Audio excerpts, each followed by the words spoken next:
I was high energy. From the time I was born, I was happy-go-lucky. Anything to do with outdoors brought me joy. But my mom thought the world was evil, and one day God would destroy it. My dad didn't really pay any attention to any of it.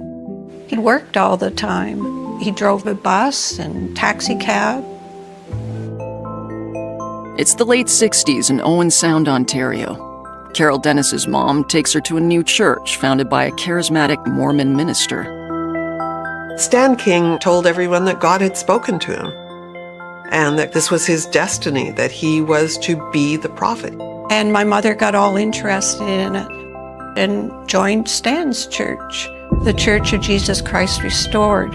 And that's how it all started. I didn't know all the hidden secrets at that time. As Stan got to trust my mother a little bit, she was brought into that inner circle where some of these secrets were being shared. There was a lot of whispering going on. Mom was receiving phone calls. As a sheltered teen, unexposed to the outside world, Carol is ill-prepared for the day her mother sits her down for a talk. She said, God has a special calling for you. He wants you to be Stan King's wife. I looked at her in disbelief. I said, well, he already has a wife. That's not possible. She said, well, this is what God wants. This is your calling. The doctrine of polygamy is really based in Joseph Smith's teaching that having many wives was important in order to get to the kingdom of heaven. So who better to groom a young girl to become a polygamous wife than her mother? If God is speaking to the man who wants to marry your daughter, you give up your daughter because your family gets to go to the celestial kingdom with you. She said, you are going to give birth to special children, special sons that will do great work for God. I just started crying hysterically. It was just revolting to me. I said, he's old. He's double my age. I'd be 16, 17. From that point on, my life was sheer hell. She started giving me medication, sedating me to calm me down. What she gave me, I don't remember. Finally, I was just a walking zombie. I started to lose Carol. I had to become somebody else. It's a grooming process. It's a slow process. If you don't follow the rules, you don't get into heaven. And those are very, very powerful ideas.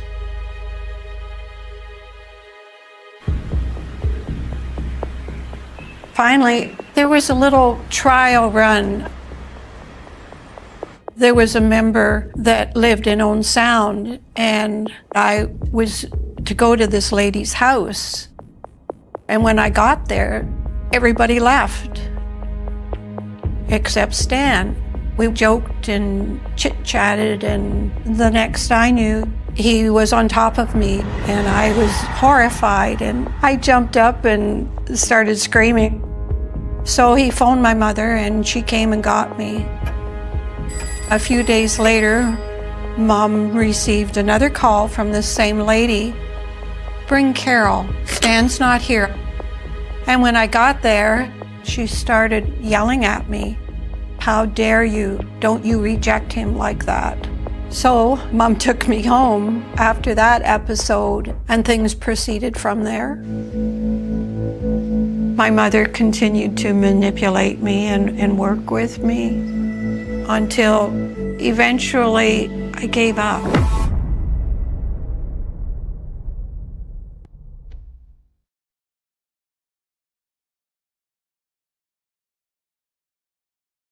In 1971, when Carol is of legal age, she feels she has no choice but to move to Stan King's farm, where he has established a commune of about a dozen followers.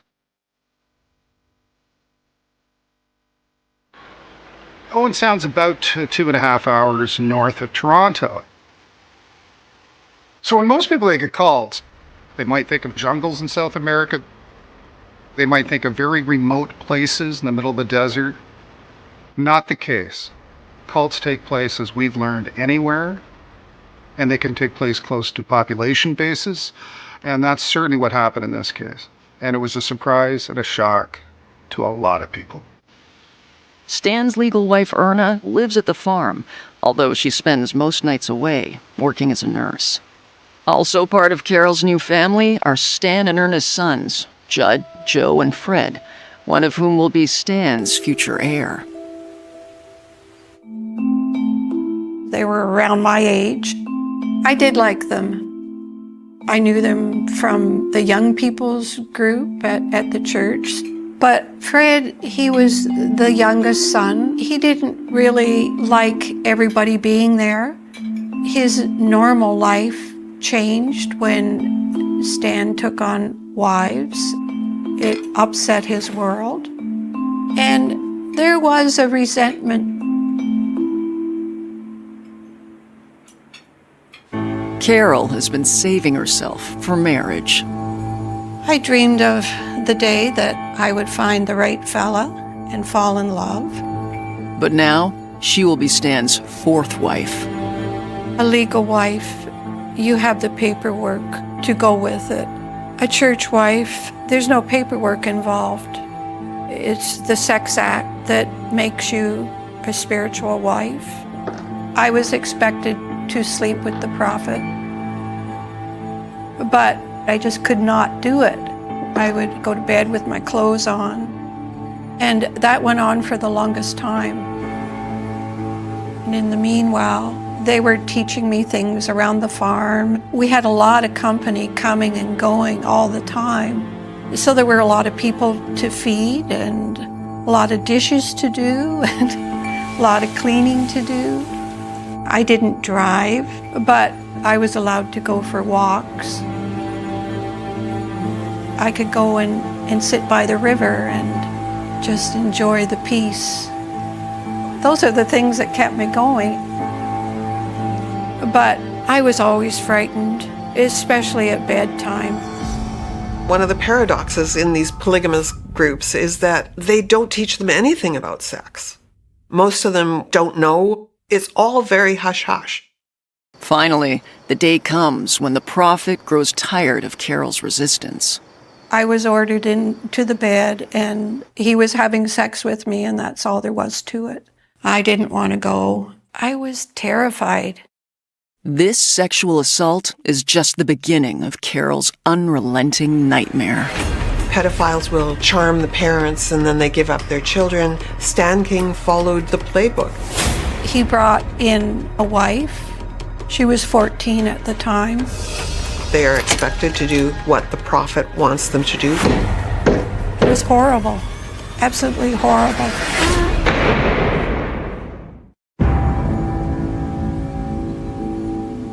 A few months after Carol Dennis moves onto his farm commune, Stan King makes her his church wife by taking her virginity.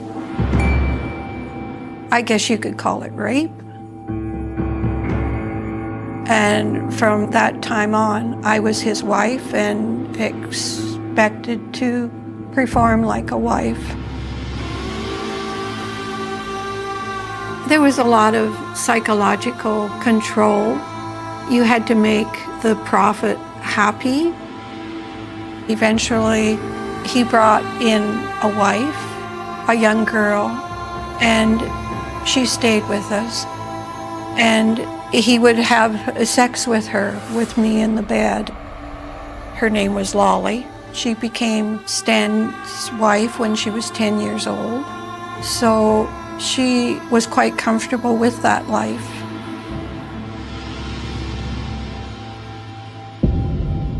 The expectation when you're a polygamous wife is that you will do whatever you're told.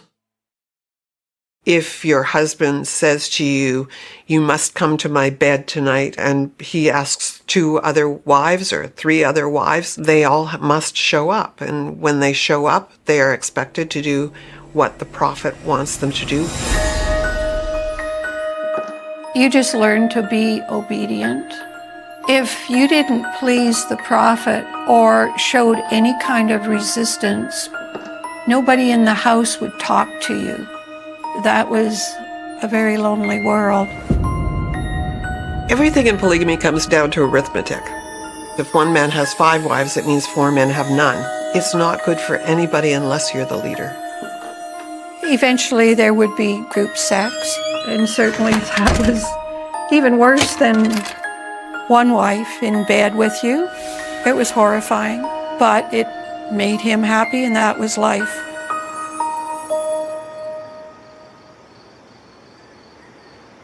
While Carol's night duties are in the bedroom, her days offer little respite. It was a busy, busy life. We raised turkeys and pigs on a large scale. To keep a cult going, it needs income, it needs financing. And it's really easy to make money when you don't pay your employees. They were working long, hard hours. He started a health food business. I became very involved with all of that. I've always had somewhat of a business mind anyway. Carol's involvement in the cult's business helps compensate for her lack of family contact. Her mother moves to Missouri on behalf of the cult, while her father remains in Ontario and rejects the religion. Stan didn't want my father around to influence me in any way. He would phone to the farm, but he was told I wasn't there.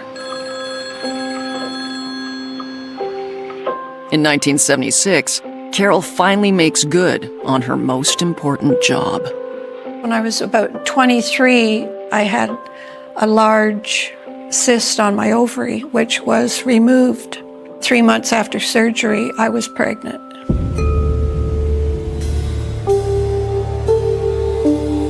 My father didn't know anything about it, but about 6 weeks before my son was born, he worried for my safety. He didn't always understand everything that was going on, but he loved me, and he couldn't understand why I couldn't pick up the phone and just call him and say, "Hi, Dad, I'm okay." So he contacted the police.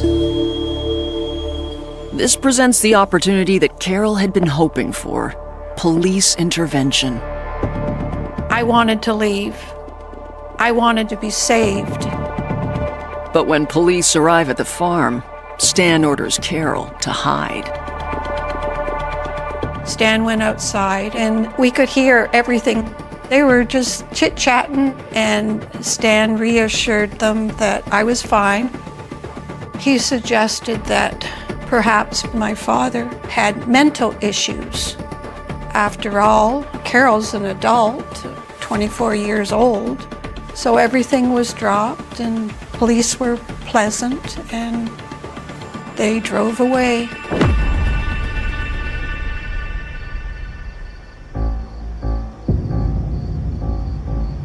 Now, Stan takes action to embed Carol even more deeply into the cult.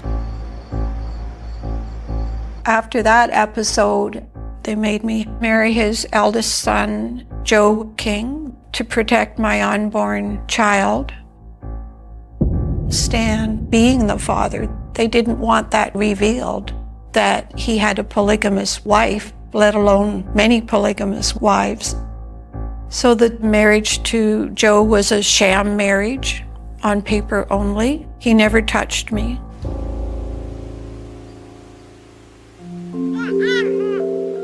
On July 2nd, 1977, Carol gives birth to a baby boy. It was amazing. It brought me so much happiness. So much. And then 18 months after he was born, I had my second son. 2 bundles of joy. It gave me reason to live. Stan would beam when he was around them. He just loved them. He adored them. And my sons adored him too. They loved him so much. For the first time in 5 years, Carol feels some contentment in her life. But Stan's youngest son, Fred, doesn't share this sentiment. Fred King showed episodes of jealousy towards my sons. He would torment them. Here's a candy, and would almost be in their hand, and he'd take it away and put it in his own mouth. He was just mean to them.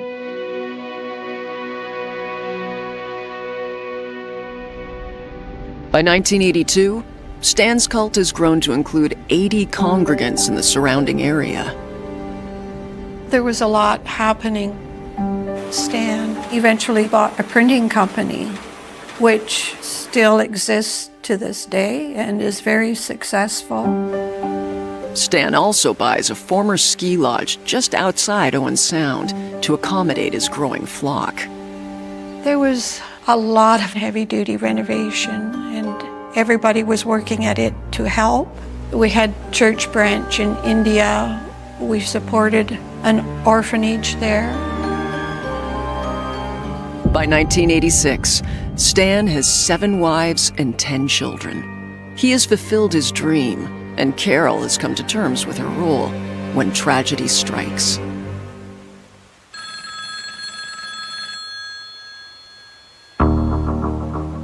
One day, one of his wives phoned me and said, "I think Stan has had a stroke. He wants you here now." They did some testing and said he had 2 aneurysms on his brain, and the doctor said he would need surgery. So the decision was his, and he said no. So he went back home to die.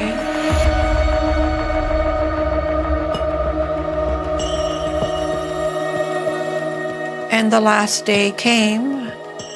I was with him, and I did see him take his last breath, and I felt his last heartbeat. Fred was really angry, and he blamed Stan's death on the members, on all of us. And then he decided to resuscitate him. Fred did the heart compressions, and then I was told I would do the mouth-to-mouth.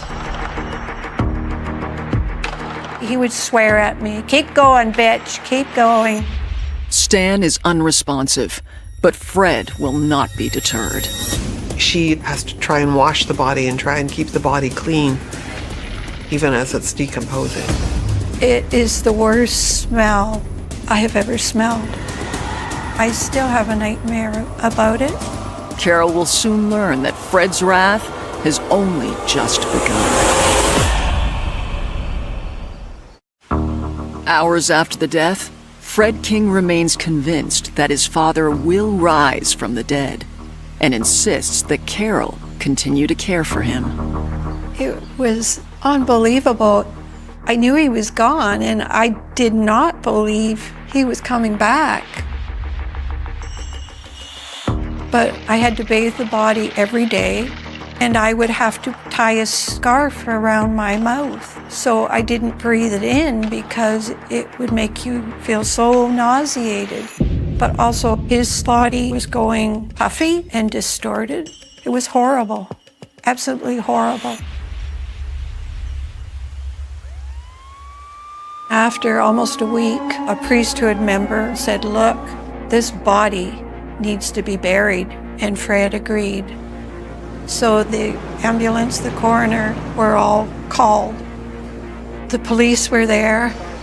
We had to write out what happened. We were told to say that his wife, Erna, just could not give up the body, and that reason was accepted by the police, and no charges were laid. I eventually had to tell my children that their father died. That was hard. Some years before, Stan said that Fred would take over his position, but I worried about Fred because I knew he didn't like me, and I thought, will Fred be able to lead this church, or will we all go to hell? When Fred took over, he kicked myself and my two sons out of the farm, and I was supposed to move to Guelph with another church wife, Angie, and her children. Although Carol continues to attend church every weekend, her new home is 2 hours away. It was a really big deal for my children. They were country boys, and suddenly we had neighbors all around us. And Angie didn't really like me, but at least the church wife thing would be over with. And I was looking forward to that part of it. I was told to pick up a cleaning job, and every cent I made was handed over to Angie because I wasn't trustworthy. It was a new chapter, a very different chapter. A year later, one of Carol's main assumptions about her new life is shattered. It was conveyed to Angie to tell me that Fred would be taking over all the wives. And so I would be married to Fred. The horror to me was being married to someone that I did not want to be with. I thought I would not be that type of a slave anymore. I was overcome with the shock of it all. It's like property. The new prophet will quite often take the previous prophet's wives. And in this case, it was a toxic mixture of Fred with Carol. He showed up at my house and he said, "Take your pants off and get on the bed." And he had sex with me. I felt degraded. I found him revolting. He was considered my stepson and half-brother to my own children, but I had no choice. And I was in the same situation all over again. It was so depressing.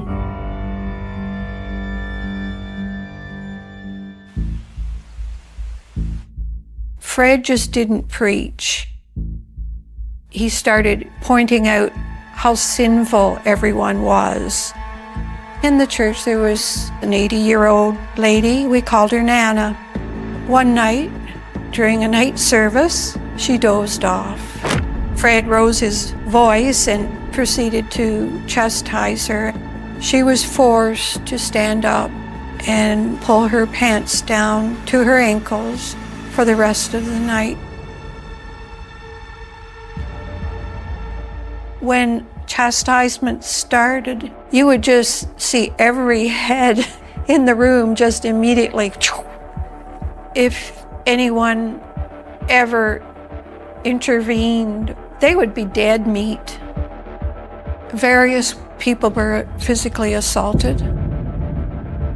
Many of these prophets, it depends where they come in the lineage. Stan King had to be a charming guy in order to get people to follow him. Fred doesn't have to be charming. He has inherited this. As a mother, seeing my sons assaulted, it just shattered me inside. I would think to myself horrible things about Fred, like, should I get his butcher knife and slit his throat? You were a work slave, you were a sex slave. He took his frustration out on all of us. One time, my son and I wanted to buy a couple of books for Fred's sons who were having a birthday.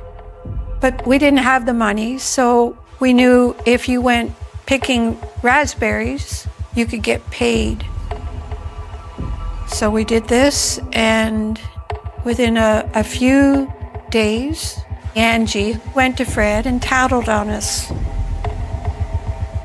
The following Sunday at church, Fred asks Carol to step outside. I tried to explain to him that we were going to buy a couple presents for his 2 sons, but he just roared at me. I was evil, I was a pig, and he started throwing me against a pillar on the porch. I lost track of how many times he slammed me, and then I was on the cement ground. Obviously, I had been unconscious, but he was still screaming at me. Finally, he informed one of his other church wives, get her something to wear, and he left. My clothes were ripped. My nose was bleeding. My mouth was bleeding. And she looked at me and filled with tears. He didn't know it, but she gave me a hug. To this day, I'm in pain because of that beating. 5 years later, when Carol's eldest son is 30 years old, he wakes her up one day with some life-changing news. He said, I have someone picking me up and I'm leaving. I was shocked. He didn't want to leave us behind.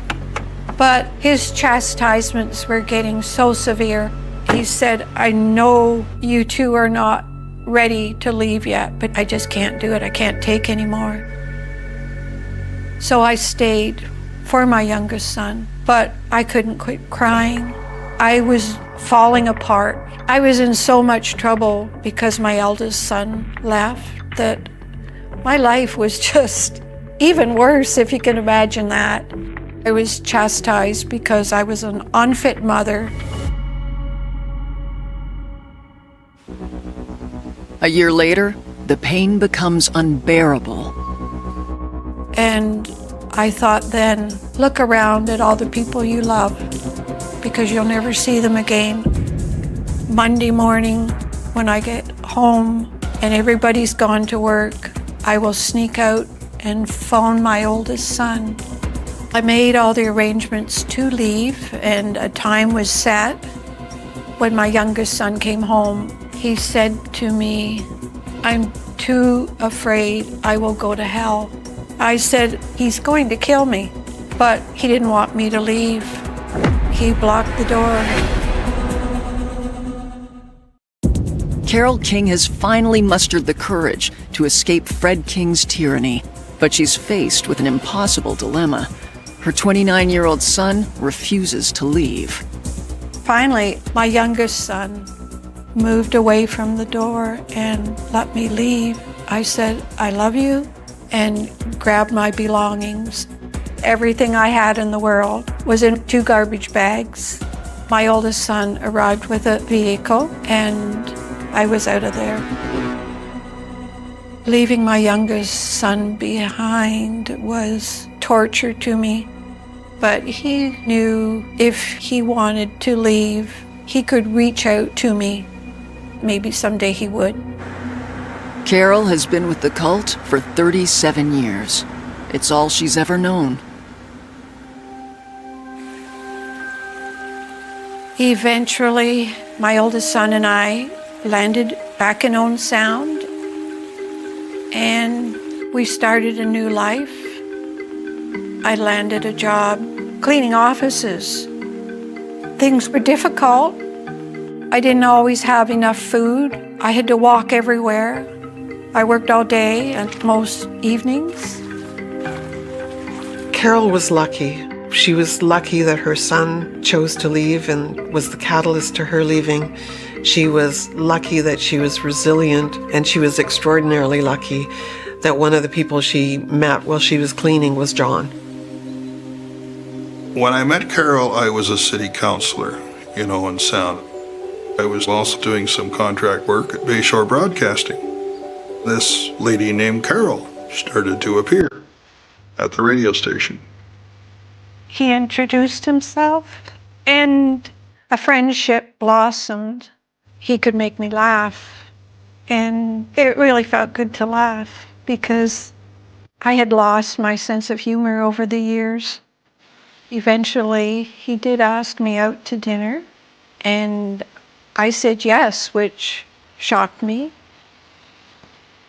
And our friendship grew into a romantic situation. It was the first time I had ever been in love. This is what it's like. I was totally smitten. Just totally. 3 or 4 months into our relationship, she decided to sit me down and tell me what her past was. When she finished that, she said, "If you decide to walk away, I will understand." And I said, "Well, what do you want me to do?" And she said, "I want you to stay." And so, here we are. I couldn't propose to Carol until her divorce came through, from the sham marriage to Joe King. It was essentially uncontested. And then it was time to propose to her because now she's legally available material. We were married in October. It was such a happy day, very small wedding, and a new chapter on that path of freedom. But despite Carol's happy ending, she hasn't yet dealt with her own demons, and the trauma she suffered for so many years is brimming under the surface. A winter coat that John had bought me that meant so much to me was stolen. For someone to steal that off a coat rack, I just could not get over that. And that's when I said, I'm tired of being a victim. I want to do something about Fred. He caused so much pain and agony. He needed to lose all his pleasures and privileges. And that's when legal actions were started. So many times I've interviewed clients that have suffered deep sexual abuse, and it's incredibly painful to go through those memories. It just is. And many of them are very busted up human beings.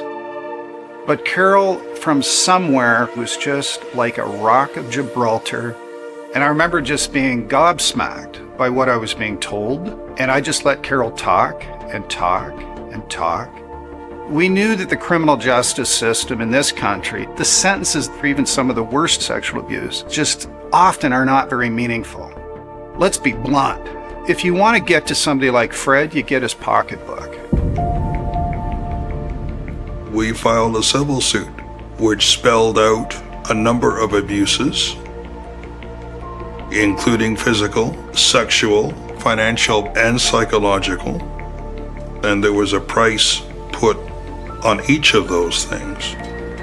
And early February of 2010, Fred King was served with the papers. It was the first time Fred had ever been sued over anything or taken to court. I can imagine he didn't like it.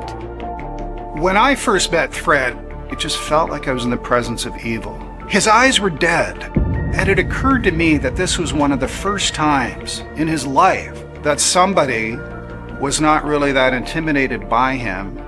I get to probe about, what did you think the beating of her sons in front of Carol? What did you think, Fred, that would do to the group? It was not a good day for Fred. Immediately following the interview, Fred's lawyer settles with one stipulation. Carol may not go public with the dollar value. I was quite happy about it. It helped me out a lot. The bank teller said it was the largest check she had ever deposited in her career, which was a lengthy career. A couple of days after we deposited the check, we met for lunch, a celebratory lunch with John Tamming. And he said to us, "You're free to do whatever you want as long as you don't disclose the amount. You can write a book, you can go to the media." So we decided to do both. A secretive sect, a dominating leader, young brides taken on faith. 10 was the youngest. 10? He would scream, "If you leave this church, I will hunt you down and kill you." Carol's bold choice to tell her story will have unexpected consequences. As I first watched this on television, I was very surprised that this was happening right under our noses. I was anxious to get him into custody.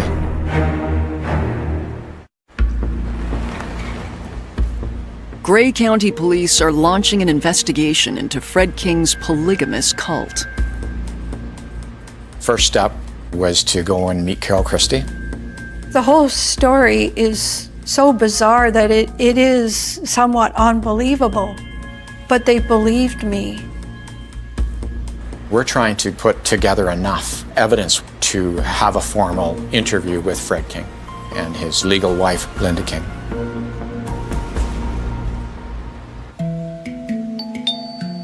So we have to get the interviews done of all the other people first. I did find it odd that the different church wives would actually give the same answers, and particularly as far as who is the father of your children. Their answer being, I don't know, was somewhat scripted. I heard that over and over. Police also tracked down a few other cult escapees.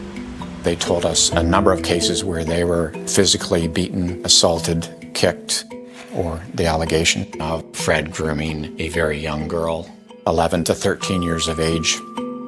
Fred King was a violent master manipulator.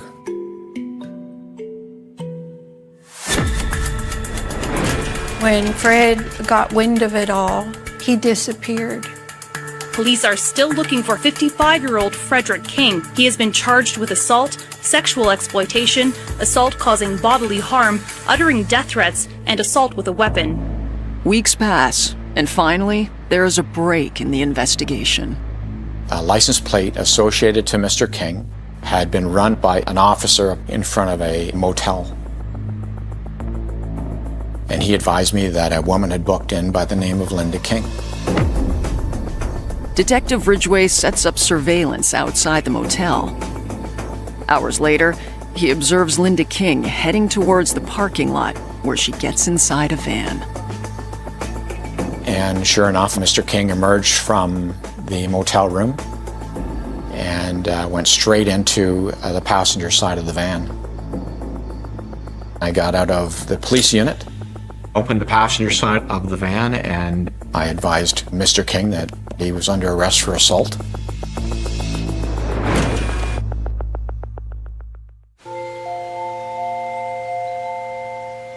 Detective Ridgway phoned me.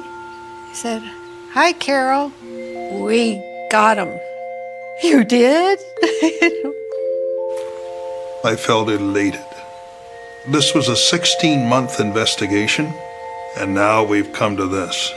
That was a great feeling.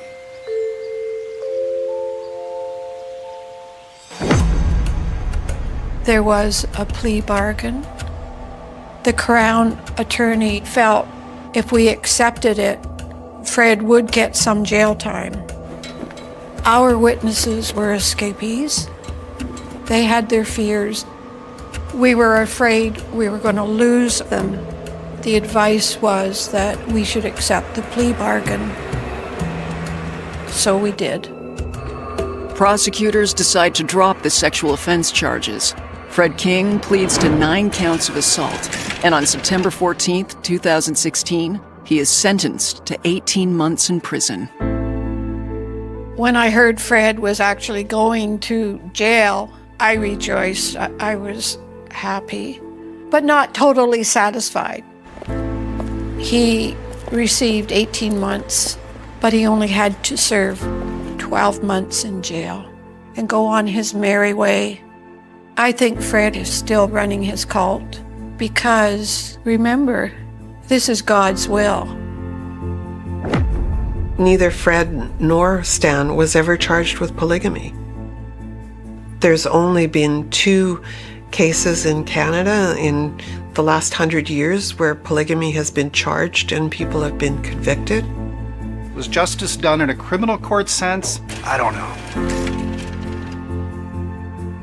What we hand out for sentences for some of this stuff is pretty light. Was justice done in the civil court? We inflicted a lot of financial pain on him. I hope it was sufficient.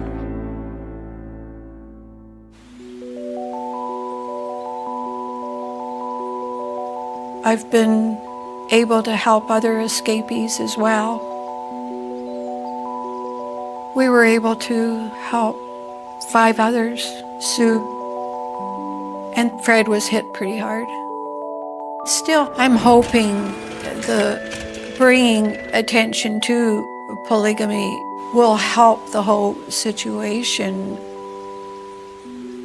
Polygamy is against the law and it needs to be enforced. I think the generosity of Carol's spirit in terms of being able to share her story and to not just be a victim. She is a victim, but she's so much more than that. And that's inspiring.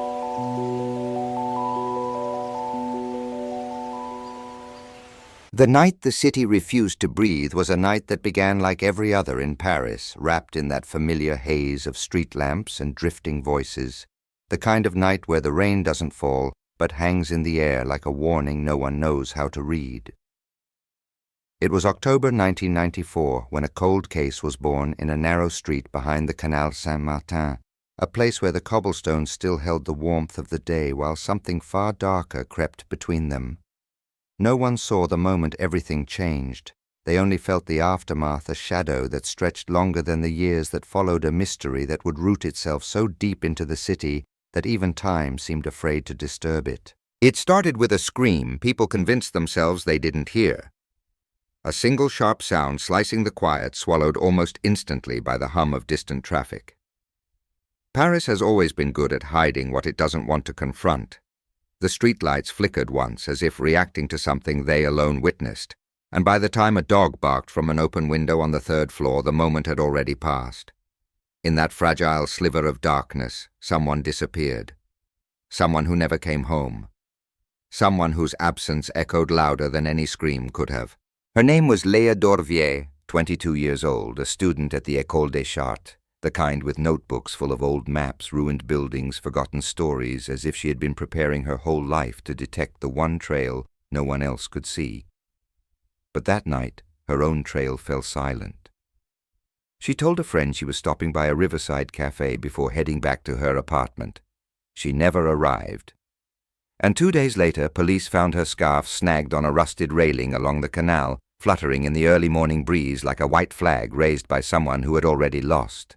For the first few hours, no one imagined the words missing person would ever appear next to her name. Paris is a city of late nights and slow mornings. People wander, people drift. People get caught up in the undercurrent of life. But by the first sunset after her disappearance, the whispers began. By the second, the city was no longer whispering. And by the third, a cold case had its first breath. Police declared the area a potential crime scene, though they admitted quietly that there was no scene at all. Only absence, only silence, only the kind of emptiness criminals leave behind when they know exactly what they're doing. Officers traced her steps from the cafe to the canal, but the path seemed to dissolve beneath their feet. Witnesses contradicted each other. A bartender insisted she left alone. A passerby swore she was arguing with someone in the rain. An elderly woman claimed she saw a dark car idling near the corner engine running headlights off. Every statement added another layer of fog instead of clarity. Investigators searched drains, alleyways, riverbanks. They questioned friends, professors, neighbors. Each answer birthed 2 more questions. And through it all, the city kept moving, as if the disappearance of one girl could never slow a place used to centuries of secrets. But the people who knew her felt something break, a steady crack that spread through the weeks and into the months until it reached the heart of the community. The kind of break no one forgets, even when they stop talking about it. The rain fell harder that winter, drumming against police files stacked on desks, drowning out detectives' voices when they said the words they dreaded most, no leads. The term cold case entered the conversation before Christmas, and by January 1995, it had settled into the vocabulary like it had always belonged there. Newspapers printed her photo beside headlines that offered more fear than hope. Mysterious disappearance along Canal Saint-Martin. Paris student vanishes without trace. Cold case haunts community. But none of them captured the truth there was no trace because someone had made sure there wouldn't be. As months passed, an almost ritualistic silence surrounded her name. People lowered their voices when speaking of her, as if loud words might wake something sleeping beneath the city. Her mother left the porch light on every night, even though the family lived far from Paris, in a small house where the wind carried more memories than comfort. Her father stopped answering reporters' calls. Her younger sister refused to walk past maps without glancing at them twice, searching for something she couldn't name. And in the police archives, her case file thickened with theories, none of them solid enough to stand on. What made everything worse was a rumor that began in the spring of 1995, whispered by someone who refused to give their name. They claimed Leah had been seen boarding a car the night she vanished. A black sedan, no license plate, no driver description, just a hand a door opening a brief exchange and then gone. Investigators chased the rumor until it burned out like every other lead. Without evidence, rumors are ghosts, loud but untouchable. Still, the black sedan remained. It hovered at the edges of the investigation like a phantom. Detectives tried to match it to known criminals, ex-convicts, anyone with a history of stalking or abduction. But nothing fit. It was as if the car belonged to someone who had never existed, or worse, someone who had blended into the city so well they might never be found. And yet even with every path leading nowhere, the case refused to fade. Something about it clung to those who worked on it the way certain crimes do when they carry a weight heavier than the facts alone. Officers who transferred out of the precinct took the memory with them. Retired detectives mentioned her name quietly at gatherings, their eyes drifting towards the Seine as though expecting it to offer answers after all those years. The community kept leaving flowers along the canal every anniversary, small memorials that said more than they understood. Even people who hadn't known Leah felt the strange heaviness of the case, the sensation that something unfinished was pressing against the city waiting. By 1996, her case was officially labeled inactive, but no one could bring themselves to call it closed. Cold case, yes. Forgotten, never. The photo of her scarf hanging from the railing appeared in more documentaries than any other detail, the lone symbol of a disappearance that made no sense. Why leave the scarf, but nothing else? Why take her but not be seen? Why make a girl vanish so cleanly she might as well have been erased from a map? The one person who never stopped pushing was Detective Adrian Morel, a man whose reputation for stubbornness was both legendary and exhausting. He revisited the case every month, flipping through the files with the air of someone studying a puzzle he had memorized yet couldn't solve. Colleagues teased him about his obsession, but he didn't care. Something in the case gnawed at him, some detail he believed he kept missing, the kind that hides in plain sight, until the moment you see it and wonder how you ever overlooked it. Late at night, when the station had emptied and the sounds of Paris softened into a distant hush, Morel would stare at the map of the canal district, tracing her likely path with his finger. He circled the café, the railing, the alley, the places where the witness statements conflicted. Every circle was its own unanswered question. He told himself there had to be one crack in the narrative through which the truth would eventually slip. But he didn't find it in 1994, or 1995, or 1996. The years moved on, the world changed, and the cold case grew colder still. Yet the city never fully released the memory of that night. Something was still there, something waiting, something preparing to surface. Years later, long after most people had stopped expecting answers, the cold case stirred again, not because of new evidence, but because of something far more fragile: memory. In the spring of 2001, a young couple walking along the canal claimed they saw something strange wedged between the stones beneath the waterline. At first they thought it was just trash bobbing with the current, another discarded object drifting toward the Seine. But as the afternoon sun shifted, it reflected a glint too sharp, too clean, too intentional. By the time they called the police, the object had sunk again, swept away by the slow pull of the canal. Officers searched, divers combed the murky bottom, but nothing turned up. Just another almost lead, another flicker of hope swallowed whole. Still, the report made its way back to Detective Morel, who had been transferred to a different division by then, but whose mind still trapped itself in the unanswered night of 1994. He didn't tell anyone, but the sighting reopened a wound he had never allowed to heal. Something about the idea, a metallic glint beneath water where her scarf had once been found, pressed against his chest like a warning. Not evidence, not proof, just pressure, enough to pull him back into the orbit of a case that refused to die. He returned to the canal alone one evening without authorization, without backup, without telling a soul. The sky had begun to darken, and the street lamps had not yet flickered on, leaving the water in a strange half-light that distorted reflections into something ghost-like. Morel crouched by the railing, fingers brushing the cold metal where her scarf had been discovered 7 years earlier.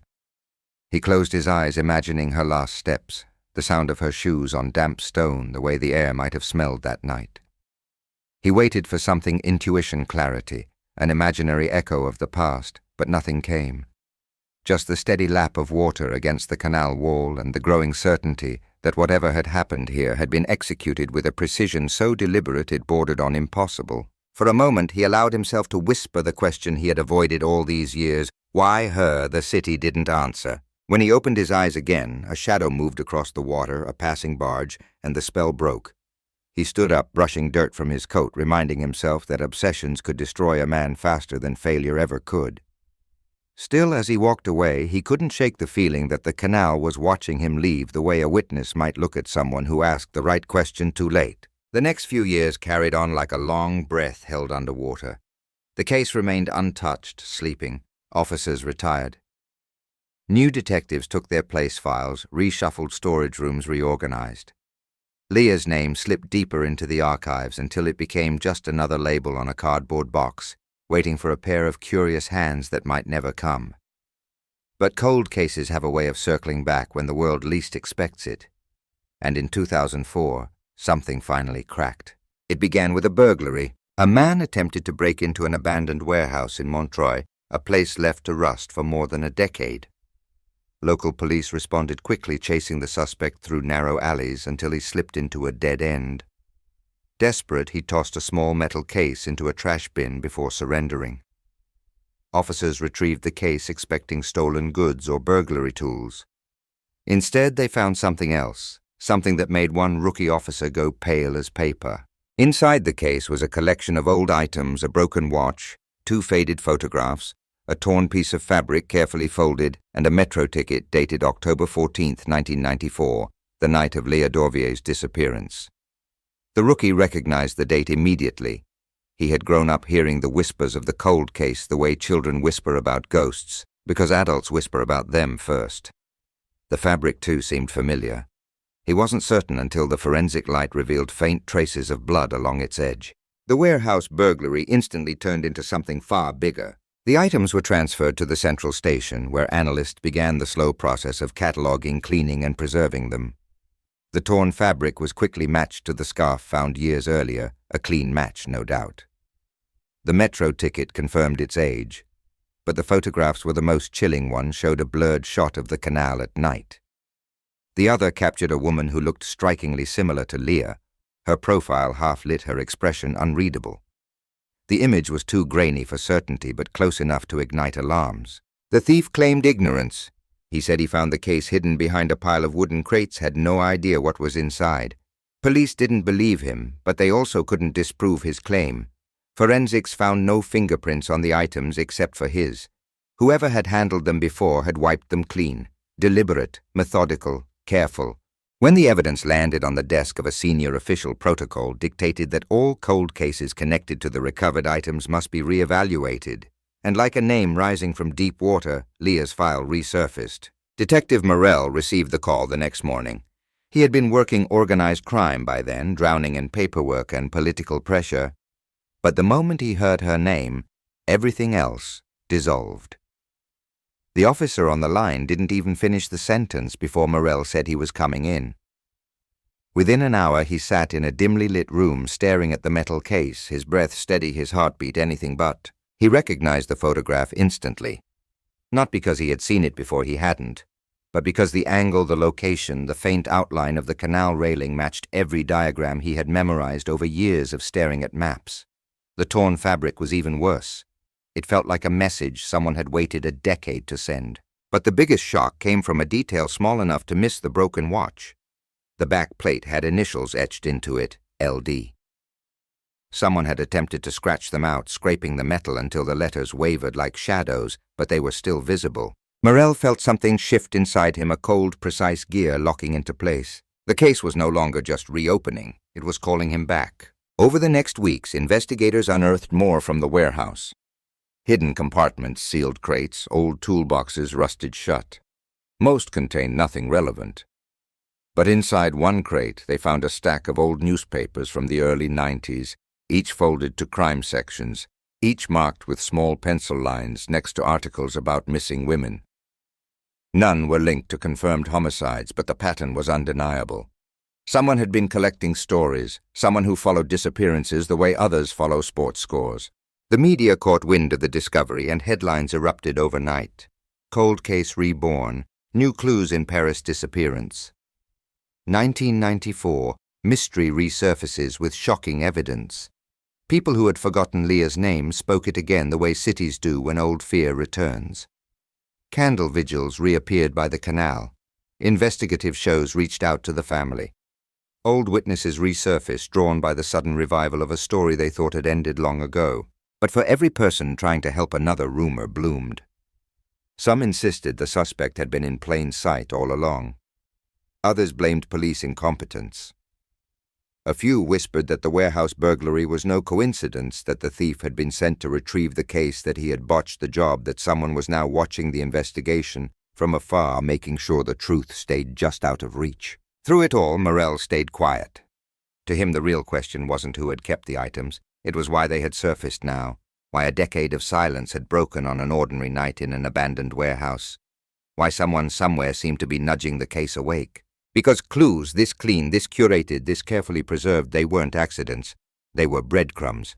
And breadcrumbs always mean one thing: someone wants to be followed. Late one evening, alone in the evidence room, Morel held the torn piece of fabric under the lamp. The fibers shimmered faintly. The bloodstain was too old for immediate DNA extraction, but not too old for hope. He turned it gently, the way one turns a fragile memory, and in that moment he felt it unmistakably a presence, a pressure like standing on the edge of something vast and dangerous. Someone had hidden these items. Someone had guarded them. Someone had decided the time had come to reveal them. But the person who started the game was still out there, still watching, still waiting. The investigation shifted into a kind of controlled chaos, a storm carefully contained within the walls of the precinct, where every whisper felt like it might shatter into something dangerous. Files resurfaced with an urgency that felt almost unnatural, as if the case itself had been waiting underground, breathing quietly, until the right moment to claw back into the light. Detectives combed through old statements, redrew maps, re-interviewed anyone whose name had ever brushed against the case. But one person stood out, a name Morel had seen before, buried deep in the early pages of the file, overlooked in the blur of initial chaos.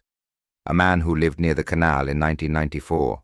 A man who left Paris just weeks after the disappearance. A man who had been questioned only once briefly and released without suspicion. His name was Emeric Vidal. Back then he had been a philosophy teacher, quiet, polite, seemingly ordinary. No criminal record, no red flags, nothing to suggest he belonged anywhere near a cold case drowning in shadows. But the warehouse items changed everything. Among the newspapers found inside the crates, one had a faint coffee ring on the corner, an imprint that analysts determined matched the style of porcelain mugs sold exclusively at a Café Vidal used to frequent. It wasn't proof, it wasn't even real evidence. But in cold cases, patterns whisper long before they scream. Morel dug up the old interview transcript. It was thin, almost suspiciously so, just 2 pages summarizing a short conversation. Vidal claimed he had been home grading papers the night Leah vanished. No one could confirm it, but no one questioned it either. He said he didn't know her. He lived within walking distance of the canal, but so did thousands of others. At the time, police had bigger problems: too many leads, too much noise, too little time. And Vidal slipped through the cracks the way quiet men often do. But Morel's eyes froze on a single line from the transcript. Subject appeared calm. Too calm. Calm becomes a warning sign when the world around it burns. He reached out to local records, expecting to find traces of Vidal's life after he left Paris' new job family address something. But instead he ran into a strange void. No public employment records. No property ownership, no driver's license renewals. It was as if Vidal dissolved from the city and then from the world. People don't vanish that completely unless they want to. With a growing unease, Morel requested authorization to track archival immigration records. It took days of bureaucratic tug-of-war, until finally one file surfaced from a dusty cabinet in an administrative building that hadn't been renovated since the 70s. The document revealed an address change request. From 1995, Vidal had moved to a village in the mountains near Grenoble. But 6 months later, he requested another change, then another, then another. Each destination smaller, more remote, more isolated, until the last address listed wasn't even in France. It was a rural border town in Switzerland. Then the record trail ended. People don't drift that far that fast without a reason. Meanwhile, back in Paris, forensic teams made progress on the torn fabric from the warehouse. The bloodstain was too degraded for a full profile, but they managed to extract a partial sequence, just enough to identify that the sample belonged to a female in her 20s. It wasn't confirmation, but it wasn't denial either. Every test added a tremor to the case, a subtle but growing pressure that felt like the city itself was holding its breath. The media, hungry for a headline, circled like vultures. Long-hidden suspect, mysterious teacher. Could a decade-old answer finally be at hand? Cameras appeared near the canal again. People stopped tourists to retell the story, each version warped by memory, stretched by fear. No one knew the truth, but everyone felt entitled to it. As the noise grew, Morel stayed silent, torn between instinct and caution. He knew better than to jump to conclusions. Cold cases seduce investigators with illusions, false patterns, tricks of the mind. But Vidal's name refused to let go. It echoed in the back of Morel's consciousness, repeating itself with the persistence of something that had been missed for far too long. One night, well past midnight, he sat alone in the station, surrounded by old photographs laid out on the table. Leah smiling shyly in a class photo, the blurred canal shot from the warehouse aerial images of the district taken during the original investigation. He rearranged them again and again. Yet something didn't fit. Something refused to lock into place. He stared at the blurred photograph of the canal, the one found in the metal case. The railing was unmistakable, the same spot where her scarf was found. But what bothered him was the angle. Whoever took the photo stood on the opposite side of the canal from where the fabric had been discovered. A vantage point that only made sense if the photographer had been watching. Not searching, not passing by, watching. He leaned forward, heart tightening. If Vidal truly had nothing to do with the case, why would someone keep a photo from that exact location? Why preserve a torn piece of scarf? Why hide it all in a warehouse? Why wipe fingerprints but leave the watch with the initials still visible? Unless the owner wanted the items found. Unless the reveal had been planned. A message, a ritual, a reminder. The thought made Morel's skin prickle. 2 days later, police arrived at the village near Grenoble, hoping to locate old rental records or neighbors who remembered Vidal. What they found instead was a series of dead ends, abandoned houses, incomplete forms, vague recollections. Stories of a quiet tenant, a polite man, someone who kept to himself. No friends, no visitors, no trace. But one detail shattered that calm narrative. In one of the houses Vidal had allegedly rented, investigators found a small room with walls covered in maps decades old, yellowed at the edges, pinned meticulously in rows. Paris, Lyon, Geneva, small towns, rural roads, all interconnected by red string, but the center of the web, the point from which all strings radiated, was a map of the Canal Saint-Martin. And pinned beside it, preserved in a cracked plastic sleeve, was an article about Leah's disappearance. The headline was faded, the ink smudged, but it was unmistakable. The room wasn't a living space, it was an altar. That night Morel received the report and felt his blood run cold. Not because the evidence pointed toward guilt that was still uncertain, but because the pattern suggested something deeper than a simple abduction. Obsession leaves a scent. And Vidal's had seeped into every wall of that room. Still, nothing conclusively tied him to the crime. Everything was circumstantial haunting, but not solid enough for a warrant. Then a phone call arrived at dawn, shaking the entire investigation. A Swiss Border Patrol officer reported that a man resembling Vidal had been seen crossing through a remote checkpoint weeks earlier. No passport shown, no official record. The guard described him as calm, soft-spoken, carrying a small leather bag. When asked about his destination, he simply replied, visiting the past. The line cut deeply into Morel's thoughts. Visiting the past, a phrase too poetic, too intentional, too calculated to be coincidence. Authorities scoured the mountain roads for days, but snow had swallowed any trace. If Vidal had traveled deeper into Switzerland, he had vanished again, this time into a landscape vast enough to swallow any man. Meanwhile, the forensic team made a breakthrough. They discovered tiny paint particles embedded in the broken watch chips that matched the specific paint used on old metal railings along the canal. The kind of paint that would rub off only if something struck the railing with force. The kind of force consistent with a struggle. If Leah fought that night, the watch might have scraped the metal. But the question grew sharper. Whose watch was it, hers or someone else's? The initials LD suggested hers, but the model was a man's style, an expensive one. Not something a student typically owned, unless it wasn't hers at all. Unless the initials meant something else entirely. Unless the watch belonged to the person who took her and the engraving was a twisted trophy. The idea made the cold case colder still. Rumors spread through the precinct. Some believed Vidal was the suspect. Others feared he was merely a decoy, someone following the case not causing it. A shadow of the crime, not the hand behind it. Because truly dangerous criminals rarely keep alters. They keep silence. Then, as if mocking the confusion, a letter arrived at the station. No return address, no name. Just a plain envelope placed in the night drop box. Inside was a single piece of paper typed neatly. You looked in the wrong direction in 1994. You're still looking in the wrong direction. No signature, no clues. Just a reminder that someone else was playing. And the game was far from over. The letter changed everything, not because of what it said, but because of what it didn't. No demand, no confession, no threat. Just a direction, a correction, a taunt. The kind of message that comes from someone who has been watching from the beginning, someone confident enough to speak, but cautious enough to remain invisible. Morel held the letter under the lamp, tilting the page to catch any indentations. Nothing. Whoever typed it knew exactly how to avoid leaving a trace. The font was generic. The paper was smooth, unremarkable, but the timing was too precise to ignore. The letter arrived just as the investigation was tightening around Vidal. It was as if someone wanted to pull the ropes in another direction, like a puppeteer adjusting the angle of a marionette. And Morel, who had lived too long in the shadows of cold cases to believe in coincidence, felt a tremor of recognition. This wasn't the work of a man fleeing in panic. It was the move of someone who never ran at all, someone who stayed close, someone who enjoyed the hunt as much as the silence. He reread the sentence, "You looked in the wrong direction in 1994. You're still looking in the wrong direction." The phrasing lingered in the air like a riddle. Wrong direction could refer to a witness, a location, a suspect, a timeline. But the second line implied something worse, that even now, with new evidence and a resurfaced name, the investigation was still off course.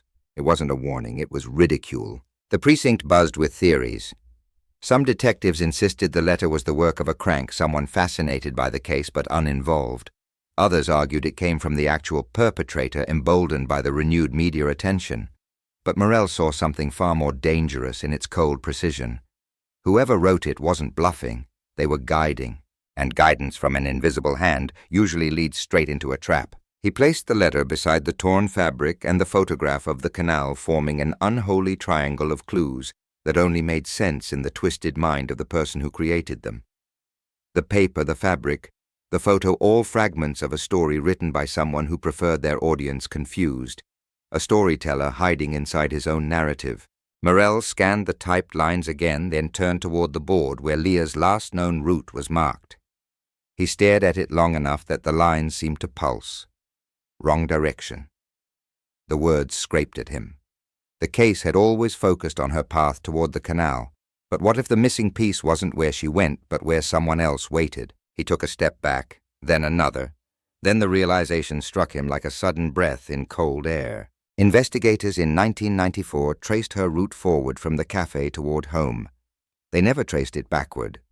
They never asked why she chose that path or whether she might have detoured. They never checked if she had been followed long before she reached the canal. An entire half of the timeline was blank, because everyone assumed the crime occurred at the point of disappearance. But the letter insisted the direction was wrong. With renewed urgency, Morel requested surveillance logs, grainy tapes from nearby shops, old security footage that had never been digitized records forgotten in dusty boxes. Most had deteriorated beyond use. But one video from a bakery 3 streets away from the cafe had survived in a damaged but playable form. Analysts cleaned the recording, slowed it down, enhanced the light. At first, the footage appeared innocuous: customers entering, customers leaving, silhouettes blurred by time. But then 2 frames caught Morell's iframes, separated by several seconds but unmistakably linked. The first showed Leah entering the frame, briefly walking past the bakery toward the canal. Her posture was relaxed, her steps even. She didn't look frightened, she didn't look followed. The second frame, almost invisible at normal speed, showed a tall man standing on the corner watching the direction she went. Not walking, not passing by, just standing, waiting. His face was indistinct, his outline vague, but his presence was undeniable. A stranger shadowing her steps, a hunter studying his prey. And he wasn't Vidal. The height was different. The hairline, the shoulders, the body shape, everything. The mysterious man didn't match the teacher at all. If anything, he seemed older, broader, more deliberate in posture. Morell felt his stomach tighten. The letter was right. Everyone had been staring at the wrong suspect. The team magnified the frame until the pixels nearly crumbled. A faint detail emerged: a small object in the man's hand, a wristwatch. He was checking the time. But the way he held it was strange. The strap dangled loose as if it had recently broken. A watch with broken parts. A watch that could have scraped paint from a railing. A watch that could have been found in a warehouse, initials etched into the back. Suddenly the air in the room thickened. The warehouse watch wasn't a trophy. It wasn't Leah's. It wasn't planted by Vidal. It belonged to the man in the bakery footage, the real suspect, the real shadow, the real ghost behind the entire case. Morell steadied himself. The revelation was enormous, but before he could voice it, another discovery cut through the room like a blade. Analysts uncovered microscopic metal flecks embedded in the torn fabric from the warehouse, the same type used in the lining of certain gloves manufactured in the early 90s, gloves favored by workers in locksmithing or precision metalwork. A profession, a skill, a hint of identity.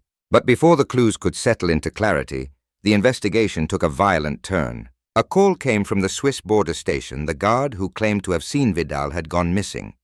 His cabin was found with the door ajar, radio smashed, chair overturned.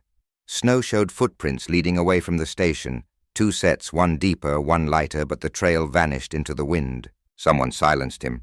Someone who wanted Vidal's image to remain a distraction. Someone who knew investigators were closing in on the truth. That night, Morell sat alone on a bench near the canal, the cold air biting at his cheeks, the water reflecting the pale lights like fractured memories. He replayed the footage in his head frame by frame, as if the shadowed man might step out of the darkness and finish the story himself. The mistake wasn't following Vidal. The mistake was believing the suspect ever left Paris. The real perpetrator didn't flee. He didn't hide in the mountains. He didn't abandon altars in rented rooms. He stayed close, moving through the city like a ghost among crowds slipping between the cracks. He left clues not to reveal himself, but to orchestrate chaos, to watch investigators chase illusions while he remained untouched. The letter's final implication chilled Morell more than the water beneath his feet. He's still here. The precinct grounds shifted the next day when analysts finally matched the type of gloves associated with the metal flecks. Only 32 locksmith workshops in Paris used that specific glove type in 1994. Only one of them was within walking distance of the canal.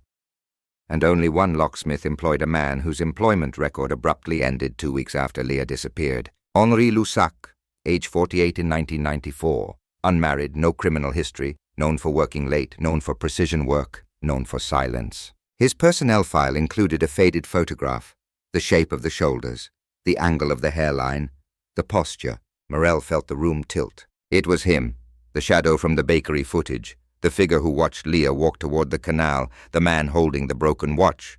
The case snapped into brutal clarity, not solved, but focus sharpened like a blade. But just as investigators prepared to track him down, another envelope arrived at the station.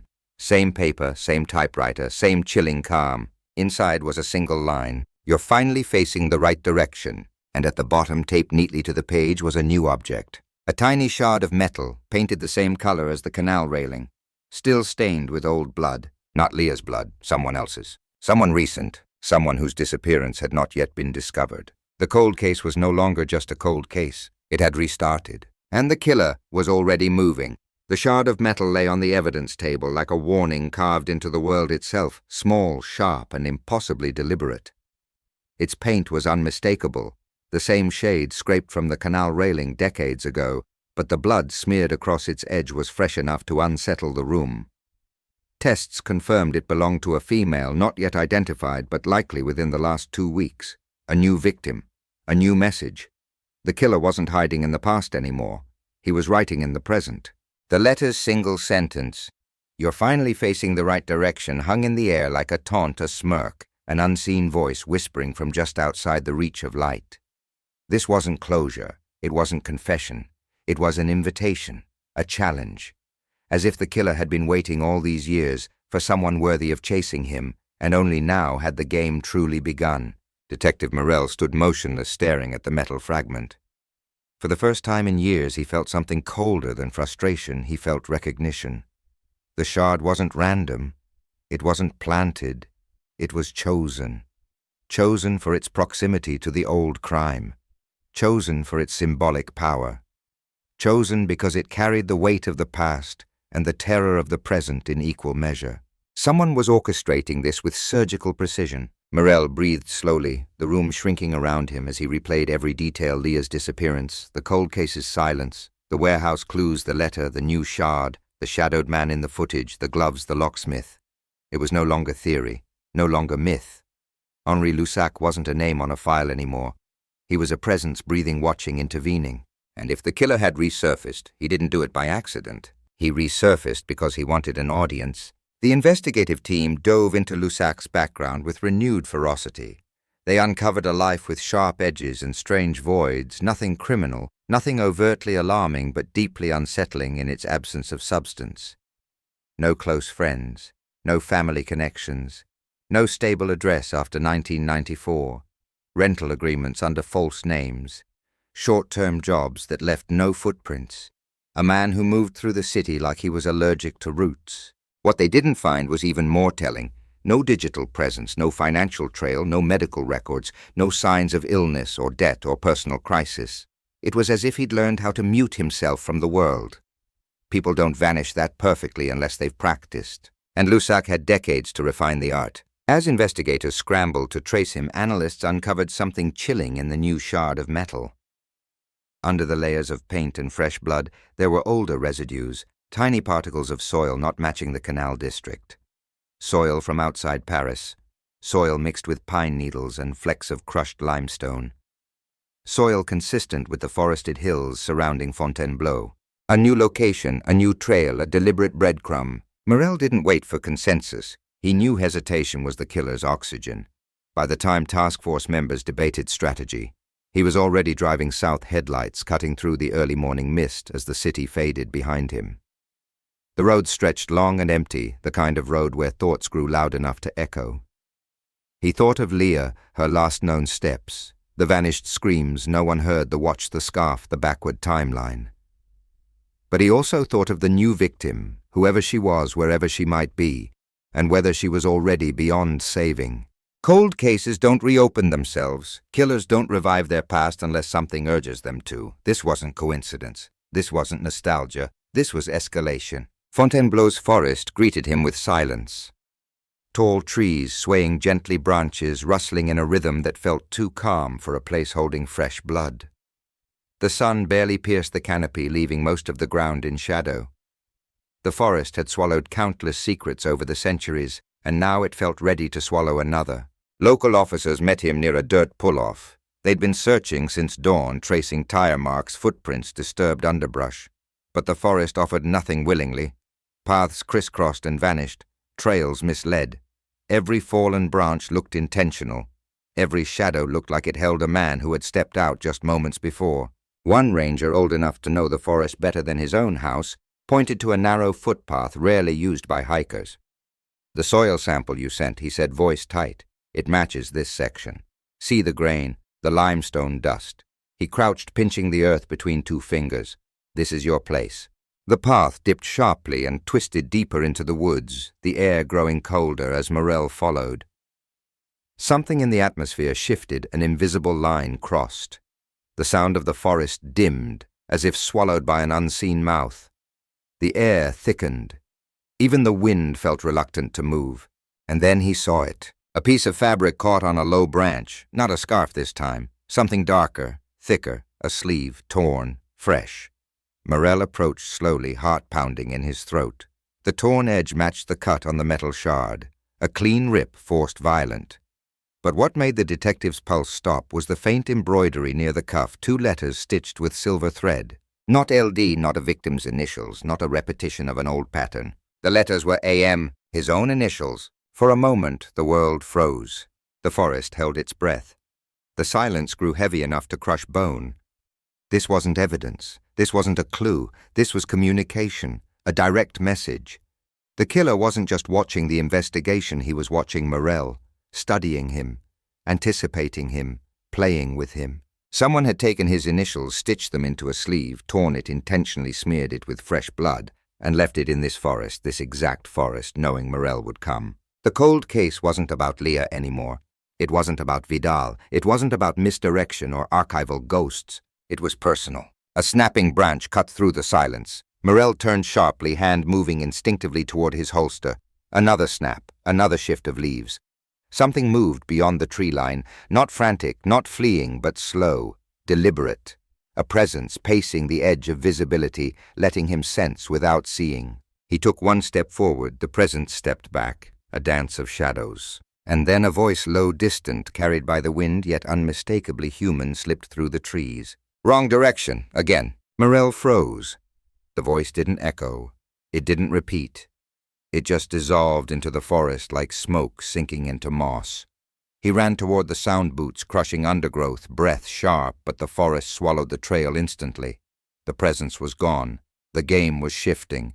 The killer wasn't leaving clues anymore. He was leaving signatures. By noon, the search expanded. Dogs brought in drones, launched every officer combing through the underbrush. But nothing else appeared. No body, no suspect, no trail. Just the sleeve taunting, hanging like an accusation against the wind. Back in Paris, forensic tests confirmed the blood on the sleeve belonged to a woman in her 30s, still unidentified. Another victim, another shadow, another life disappearing into the killer's theater. The shard, the sleeve, the forest, they formed a triangle of violence pointing directly at Morel. And the killer's message grew clearer. The chase was never about solving 1994. It was about what would happen in 2025. Late that night, as Morel sat alone in his dim apartment replaying the voice in the forest, a soft knock startled him. 3 quiet taps spaced evenly. Too calm, too deliberate. He approached the door, slowly, pulse hammering. When he opened it, the hallway was empty. No footsteps, no fleeing figure. Just another envelope on the floor. Same typewriter, same paper, same silence. Inside a single line. You followed the sleeve. Next time, follow the scream. And beneath the note, taped precisely at the center, was a tiny plastic evidence bag. Inside it was something so small, so ordinary, that it made the world tilt. A house key, cold, old, stamped with an address in Paris. An address Morel recognized instantly. His childhood home. The investigation had officially become something else. Something far darker. Something with a direction only the killer understood. The key sat in Morel's palm like a heartbeat made of metal, small, silent, but pulsing with a kind of violence no sound could ever capture. The stamped numbers on its edge were unmistakable, etched years ago by a locksmith who never knew he was carving a doorway back into someone's life. The address was unmistakable, too. The house where Morel had lived until he was 13, before his family moved, before childhood faded into something quieter and harder. A place he hadn't seen in decades, a place swallowed by time, a place no one should have connected to this case. Yet the killer had not only found it, he had chosen it. This was no longer a game of clues. This was an intrusion into memory, a step across a boundary no investigator expects to confront. Morel turned the key over again and again, the metal glinting beneath the dim apartment light. He remembered the house, the worn wooden steps, the narrow hallway, the way the windows rattled when storms rolled in. He remembered the attic, dusty and cluttered, with a single bulb that flickered like it feared its own light. He remembered laughter in distant rooms, arguments in others, and the strange silence that lingered there after the family moved out. But he did not remember anything that connected it to a killer. No neighbor who vanished, no stranger who lingered, no shadow that followed him home. And yet someone had reached back into that forgotten space, plucked out an address and dropped it into the present like a detonator. He placed the key on the table, staring at it long enough to feel his pulse echoing against the metal. The killer was leading him somewhere, but the direction wasn't toward evidence. It was toward history, his history.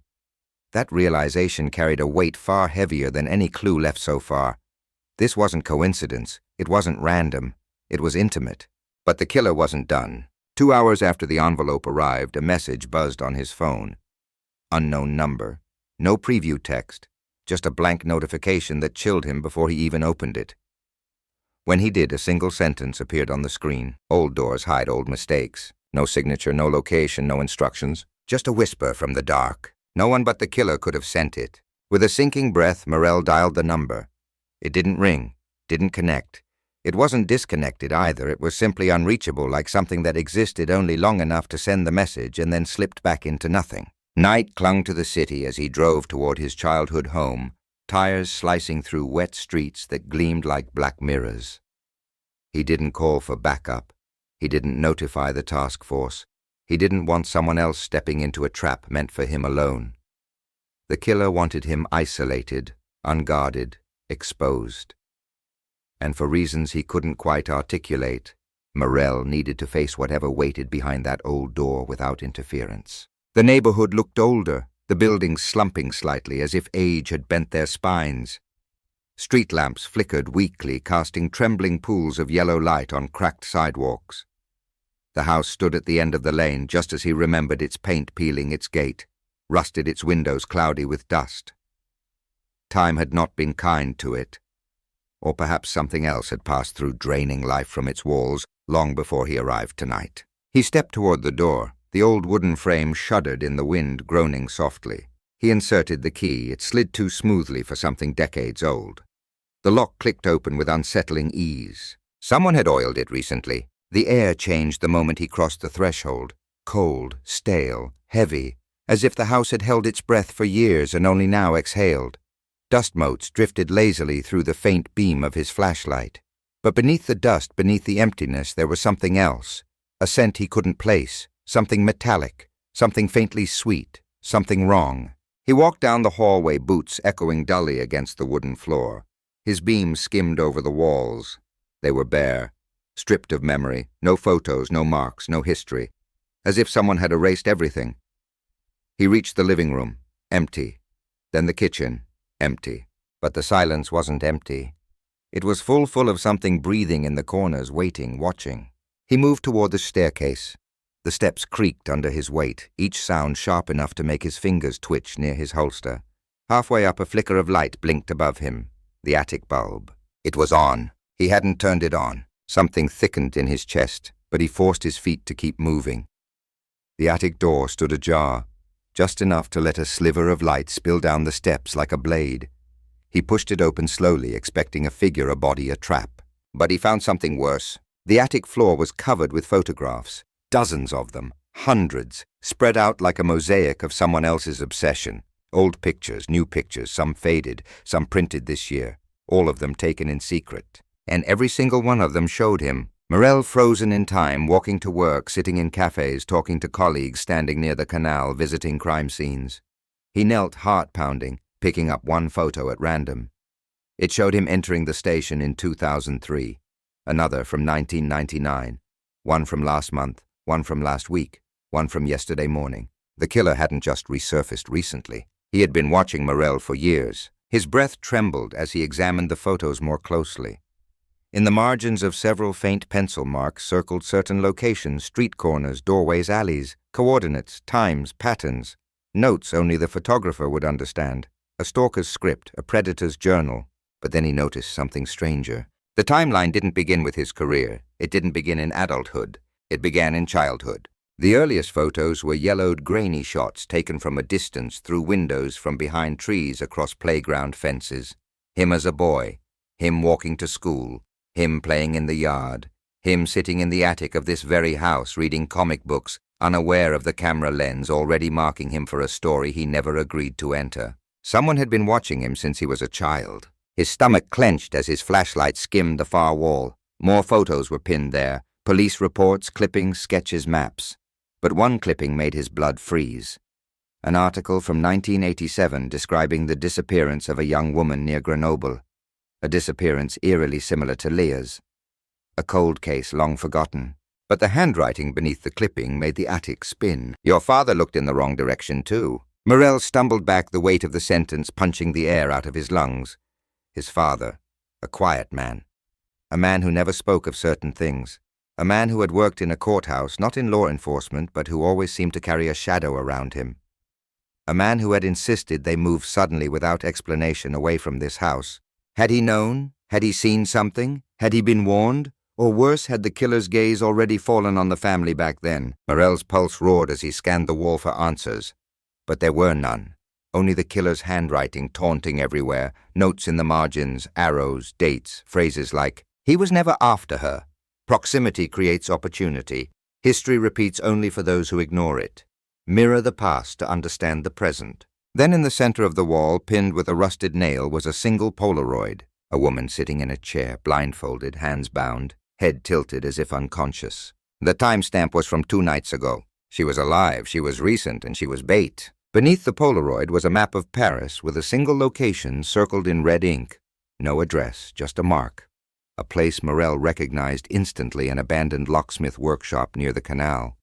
The same workshop that once employed Henri Lussac. At that moment, the attic bulb flickered, once, twice. Then it went out. The house plunged into darkness. Something shifted behind him, soft, controlled, deliberate. Morel spun flashlight, shaking breath sharp. But there was nothing. No footsteps, no voice, no movement. Just the slow creak of the attic floorboards stretching under the weight of someone who had already stepped away. He wasn't alone. He had never been alone. The killer had been there. Minutes ago. Maybe seconds. Watching. Waiting. Leaving him exactly what he wanted him to find. And as Morel backed toward the stairs, gripping the flashlight like a weapon, one final sound drifted through the darkness. A distant metallic click. A door closing. Not in the attic. Downstairs. And then silence. But not the silence of an empty house. The silence of a house that still held someone inside. The silence inside the house thickened until it felt almost physical, pressing against Morel's ribs, as if the walls themselves were holding their breath. Every instinct screamed at him to leave, to retreat into the safety of open air and back up, but the killer had already crossed every boundary. Running now wouldn't save him. It wouldn't save the woman in the Polaroid, and it wouldn't stop the invisible hand that had been puppeteering his life since childhood. He tightened his grip on the flashlight, forcing himself to step back down the stairs. Each wooden step groaned louder than the last, as if protesting his descent into whatever waited below. The stale scent of dust mixed with something new, now faint, cold, metallic. Something like the residue of a tool recently used, or a lock recently opened. He reached the bottom landing. The hallway stretched ahead of him, quiet, dim, motionless. The front door was closed, completely still, no movement, no drafts, no sign of an intruder, which meant only one thing. The sound he heard hadn't come from the entrance. It had come from deeper inside the house. A second door, a hidden one. He swept the flashlight across the walls until the beam paused on a narrow door he had forgotten existed, an old storage room tucked beneath the stairs. He remembered hiding toys there as a child. He remembered being afraid of it at night. But he did not remember the door being slightly ajar. Now it was. A sliver of darkness seeped through the crack like ink spreading across paper. He approached slowly, heartbeat heavy in his throat, each breath thinner than the last. He nudged the door with the tip of the flashlight. It swung inward with a long, low creak. The beam illuminated the cramped room, a small square of cold cement, and stacked crates covered in years of dust. But something was wrong. The dust wasn't even. It had been disturbed recently, brushed aside in streaks that led toward the far wall. Then he saw it. A trapdoor. Wooden old with iron hinges so rusted they looked fused to the floor. But someone had pried it open recently. The scrape marks were fresh. Someone had gone down there. Someone had come back up. Slowly, carefully, he knelt and placed his fingers on the edge of the trapdoor. The wood was cold. Too cold. As if the air below flowed like ice. He lifted it just enough for the flashlight to slip through the gap. A staircase spiraled downward, steep, narrow, nearly vertical, and at the bottom, barely visible, a faint bulb flickered dimly as if struggling to remember how to shine. He hesitated for a heartbeat, then descended. The stairs groaned under his weight, echoing down into the darkness below. The deeper he went, the colder the air became until each breath felt like inhaling winter. The flickering bulb revealed a narrow corridor carved into stone, the kind of crude craftsmanship that spoke of haste rather than architecture. A passageway not meant to exist, a place built for hiding, for storing, for waiting, for... The corridor smelled faintly of oil and metal, like a workshop buried underground, untouched by sunlight. Morel followed the scent until the passage widened into a small chamber, and what he saw inside froze his blood. Tools hung neatly along the walls. Precision tools, locksmith tools, metalworking tools, each labeled in careful handwriting. Not the handwriting from the attic, another handwriting, one sharper, more rigid. Beneath the tools sat a workbench covered in sketches, not of locks, not of keys, but of faces. Faces of women. Dozens of them. Some were sketched realistically, others distorted with erased lines and redrawn shapes. Some crosses through them, some circled, some marked with dates, and at the center of the bench lay a sketch that was still in progress. The new victim, the woman from the Polaroid. Her blindfold was drawn first, her bound hands second, her mouth third, curved downward as if frozen mid-breath. Beside the sketch lay a single Polaroid of her sitting upright, eyes, open terror crystallized in the blurred instant the photo had captured. She wasn't dead, or at least she hadn't been when the picture was taken, but there was no timestamp, no location.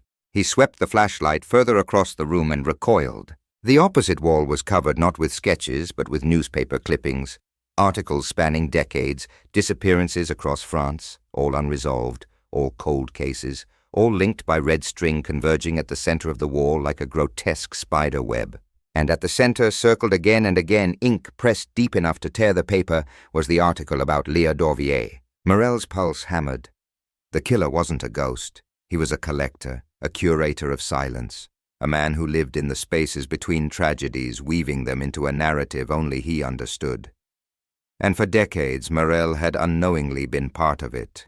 But then something else caught his eye. A cardboard box on the floor, unmarked, closed but not locked. He lifted the lid. Inside were dozens of cassette tapes, labeled with dates spanning 30 years. He picked one at random, March 12, 1994. Another, June 2nd, 1999. Then, October 13th, 1994, Canal. His stomach twisted. He found one more near the bottom of the box. Older, the ink nearly faded. April 1987, G. G for Grenoble, the cold case in the attic, the one linked to his father. Hands shaking, he reached for the small tape recorder beside the box. He inserted a cassette, pressed play. Static crackled. Then a voice, calm, measured, breathing softly like a man speaking to himself in the dark. I followed her for 3 days. She walks quickly, always checks her reflection in the glass. Quiet. I like the quiet ones. Morel's heart stalled. A second voice entered, faint trembling, a young woman, pleading. I just want to go home.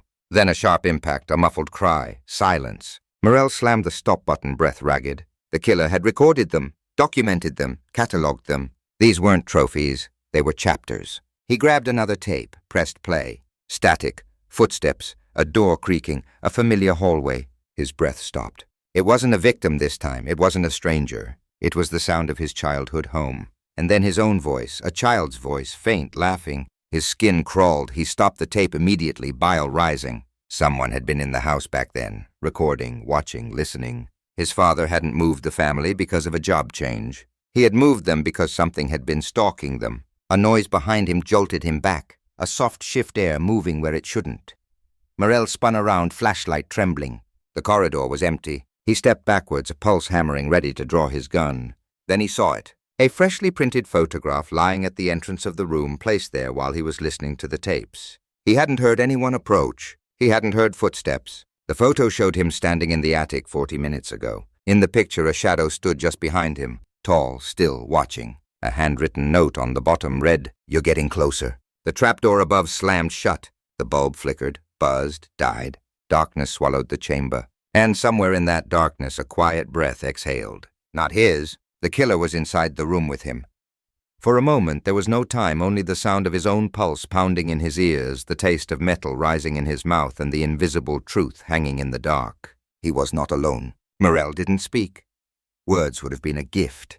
He forced his breathing to steady, slowing it until the air moved in and out of his lungs in quiet, measured threads. The darkness pressed against his skin like damp cloth. The dead bulb above them left the underground room submerged in a blackness so complete that even the outline of his own hands evaporated. He shifted his weight by centimeters, feeling the floor beneath his boots, memorizing its texture. Concrete, cold, no debris.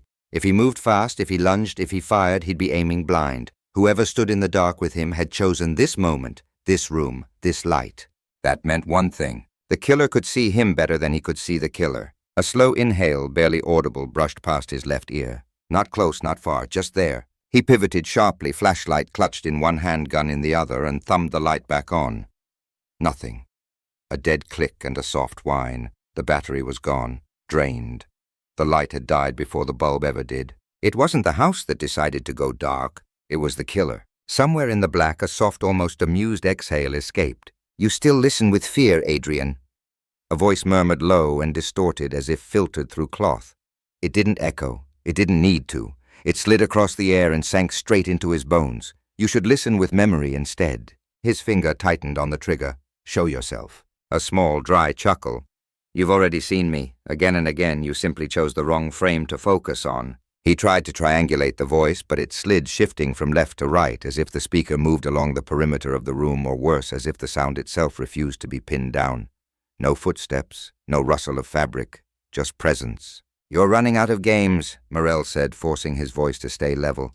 "You've left too much behind. The warehouse, the forest, the workshop, the tapes, the girl from the Polaroid, she's still alive. You're not as invisible as you think." The darkness listened. "You misunderstand," the voice replied. "That's not a mistake, that's structure. Every story needs a spine." A faint click sounded like a tape recorder button being pressed.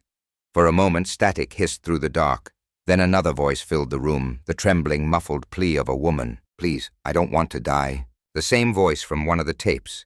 The new victim, the one bound in the Polaroid. The tape cut suddenly. The killer spoke again. "Tell me, Adrian, did you ever wonder why your father moved you from this house without telling you the truth?" He didn't answer. He couldn't. His hands, steady in every interrogation, every raid, every crime scene, now trembled just enough for the gun to feel heavier. He saw a man, the voice continued calmly. Not clearly, not fully. Just a shape at the window, a reflection in the glass. That was enough to frighten him, but not enough to act. He moved his family, but he said nothing. The file in 87 went cold. The file in 94 went cold. And you, a slight rustle like fabric shifting. You grew up chasing what he failed to face. "You were at Grenoble," Morell said quietly. "You were there in 87. "I was there long before," the stranger replied, "and long after." A metal tool clinked softly against another on the wall, then stilled. "You wrap this in words like justice and closure," the killer said. "But you know what cold cases really are?" A pause. Unfinished stories, archives of neglect. People like your father step away, people like you step in too late. Morell forced his thoughts to focus, to anchor themselves, not in the words, but in the details. The voice, the rhythm, the choices. This wasn't random monologuing, it was stalling, distracting, moving him away from something. He turned slightly, keeping his back toward the wall, now reducing the possible angles of attack. "You brought me here because you want me to see this," he said, nodding toward the invisible tapes, the sketches, the wall of clippings he could no longer see but remembered all too well. "You want me to understand the pattern. Why? So when they finally catch you, the story sounds more impressive." "They won't catch me," the voice replied, utterly calm. "That isn't how this ends." "How does it end then?" "In exposure," the killer said, "and in choice." The word exposure lingered in his mind, overlapping with the headline that had haunted him since the case reopened. Cold case solved, long-hidden suspect finally exposed. The kind of phrase a reporter loved. The kind of phrase a killer like this might enjoy forcing into reality. "Henri Lussac Morell," said sharply. "That's your name on the records. Locksmith, Canal District, gloves, tools. You can hide your voice, alter it, distort it, but you left your work scattered everywhere." For the first time, the darkness fell silent. Then a simple response. That name belonged to a man who understood locks. Nothing more. It belonged to you. Another small exhale, almost like a sigh. "Names are just keys, detective. You of all people should know how easy they are to copy." He took a step forward, gun raised. "Where is she?" The killer took a step, too. Not away. Closer. Morell couldn't see him, but he felt the slight shift in the air, the way the room adjusted to another body's movement. It felt like standing too close to an open grave. "She's where endings are negotiated," the voice said. "Where?" he snapped. A soft sound metal gliding against leather like a tool sliding back into a pouch. "Back where you began," the killer replied. "Back where she did." And in that instant, Morel understood. The canal. Leah's last known steps, the black sedan that may or may not have existed, the torn scarf, the railing, the watch, the place where investigators had started and stopped circling endlessly around absence. The killer wasn't running from that place. He was returning to it. "This is your choice," the voice said. "You can chase me down here, or you can go there. You can follow the man you think I am in the dark, or you can follow the screams you can still stop above ground." A distant sound filtered faintly through the ceiling, so faint he almost dismissed it as memory. Water, movement, a muffled cry. Not from the tapes. Real. Right now. He lifted the gun, higher knuckles white. "If I leave," he said, "you disappear again." A pause. Then, "If you stay, the woman dies." The air stood still. The detective's life, his training, his instincts, all of it narrowed to a single decision. Hunt the ghost in the chamber or chase the echo above. Cold case or live hostage, past or present. And that was exactly the trap, because the killer had learned something across those decades of watching. The quickest way to keep a story unfinished was to drown it in choices that never led to resolution. Morel backed toward the corridor. "This isn't over," he said. "It never is," the voice answered. He retreated into the passage, gun-still raised muscles braced for a bullet in his spine that never came. The stairs groaned under his feet as he climbed. The trapdoor gave way with an effort, and he emerged into the storage room, lungs burning with air that now felt almost clean in comparison. He slammed the trapdoor shut and dragged a crate over it. It wouldn't stop a man determined to leave, but it would slow him. He stepped into the hallway, checked the front door. Still closed, still locked. Whoever had been beneath the house had found another way in, another way out. The house was no longer just a childhood memory. It was a constructed stage. He called it in this time. No more isolation, no more private hauntings. Within 30 minutes, the street filled with flashing lights. Forensics teams, crime scene technicians, officers sealing off the perimeter, the attic, the underground workshop, the tapes, the sketches, the Polaroids. All of it photographed, catalogued, bagged. The hunt was no longer a private obsession. It was an active operation. But the woman in the Polaroid, the one with the terror frozen in her eyes, didn't have 30 minutes to wait for procedure. While the house swarmed with investigators, Morel moved in the opposite direction from past to present. From childhood corridors to canal shadows. He drove faster than he should have, weaving through streets that had watched him grow old under their indifferent neon. The city outside didn't know that one of its darkest stories was unfolding in real time again. The canal looked almost peaceful when he arrived, the water black and glassy, reflecting the city lights in fractured fragments. People walked its edges, ignorant of the storm building beneath its surface. The precise spot where Leah's scarf had been found years earlier was quiet, cordoned off only in his memory. But tonight something was different. A van idled with its engine off near the far end of the quay. No markings, no plates visible from this angle. Too still, too patient. Street lamps cast partial halos on its sides, revealing nothing inside. He approached slowly, hand resting on the grip of his gun. The closer he got, the colder the air felt, as if the canal itself had dropped a few degrees. He heard it then, a faint rhythmic sound pulsing through the metal skin of the van. Not music, not engine noise. Breathing. He rounded the back. The doors were locked, but locks were something he understood too. He forced them. The doors swung open with a metallic groan. Inside, lit only by the dim ambient light of the quay, sat a chair bolted to the floor. On it the woman from the Polaroid, blindfolded, hands tied, duct tape across her mouth, chest heaving in quick panicked bursts. Her hair was damp as if she'd been near water. Her clothes were stained with something dark and drying. She jerked at the sound of the doors, body tensing in terror. "Easy," he said. "Police, you're safe." He cut the tape from her wrists, tore the blindfold away. Her eyes wild and searching, fixed on his badge, then his face, then the city behind him. She started to sob, the sound muffled at first, until he pulled the tape from her mouth. He said, She gasped between breaths. He said, "Nobody would come this time." Morel glanced around the van. No driver, no second figure. Just the chair, the restraints, the faint chemical smell of cleaning agents. The interior had been wiped down, prepared. Left, like an offering. "Did you see his face?" Morel asked. She shook her head, tears streaking dirty lines down her cheeks. "Mask, some kind of cloth. He never let me see." His voice he pressed, low, distorted, calm. Another nod. He talked like he was explaining something to himself. Of course he did. Paramedics moved in, easing her out of the chair, wrapping her in a blanket, ushering her toward the waiting ambulance. As they passed, she grabbed the edge of Morell's sleeve with trembling fingers. "He knew your name," she whispered. The words cut through him. Howie asked. "He said—" She swallowed, voice cracking. "He said you'd understand why he chose the canal again. That you'd finally face the right direction." The doors of the ambulance closed. The van, the chair, the restraints, all of it turned from immediate crisis to evidence.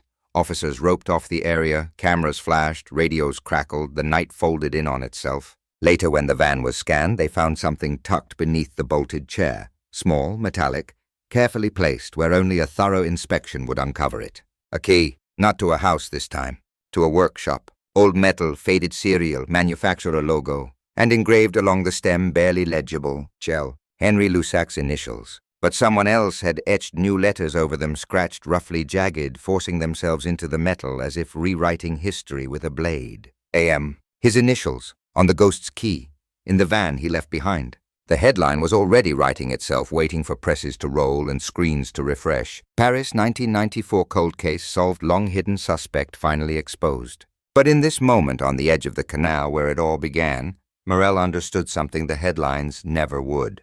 The suspect wasn't exposed yet. He was exposing him, and the story wasn't over. It had just stepped fully into the light. By the time the city dragged itself into another grey morning, the story had already slipped out of the precinct and into the bloodstream of Paris. Screens glowed with banners. Newspapers stacked on cafe counters screamed in thick black letters. Talk shows, podcasts, online threads, all of them flooded with one thing: the resurrected ghost of 1994 and the as-yet unseen face of the man who had dragged it back into the light. They didn't know his name, but they knew his pattern, and they knew the detective he had chosen as his mirror. Adrienne Morell watched a silent news broadcast from the corner of the briefing room. Audio muted, just images rolling behind the glass shots of the canal. The house from his childhood blurred in the background, grainy photos of Leah and other victims pulled from archives. At the bottom of the screen, a line of text crawled slowly, indifferent to the weight it carried. Sources investigation links historic cold case to active serial predator still at large. There was another sentence above it, highlighted, flashing intermittently. No comment from lead detective Adrian M. He looked away. The room around him buzzed with movement, task force members hunched over computers, analysts running comparisons, investigators pinning new photos to the board. Every new lead generated 3 more questions. Every new question spawned 5 new theories. This wasn't a simple chase anymore. It was an autopsy of decades of failure and silence. At the center of the board hung 2 images side by side. On the left, Leah Dorvier, young and alive, her eyes bright with a confidence life never had time to test.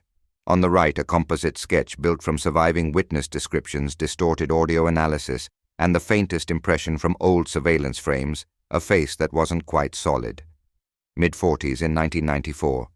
Late 70s now. Sharp jaw, deep-set eyes. Lines around the mouth that suggested a man who rarely smiled and never rushed. The caption beneath the sketch read, "Unidentified male the locksmith." Not because they were sure he had ever officially been Henri Lusac, but because the locks, the tools, the underground chamber, the keys, the gloves, all of it traced back to him. Or to someone who wanted the world to believe it did. Internal affairs had already taken their shot. The night after the van was found, they pulled Morell into a narrow office and asked the questions they were paid to ask. Why didn't you call backup before entering the house? Why were your initials etched into objects at multiple scenes? Why did the killer know your childhood address, your movements, your habits? Why did you go underground alone? They phrased it carefully, politely, professionally, but he heard the subtext. Why should we be sure you're not part of this? He answered every question with the same tired, controlled calm. Because the killer had planned it that way. Because the key to my childhood home came in an anonymous envelope. Because he wanted me to see what he built beneath the house. Because he wanted you to ask exactly what you're asking right now. Because he is writing this with us. They released him because they had no evidence. But the doubt remained hanging in the air like a bad smell.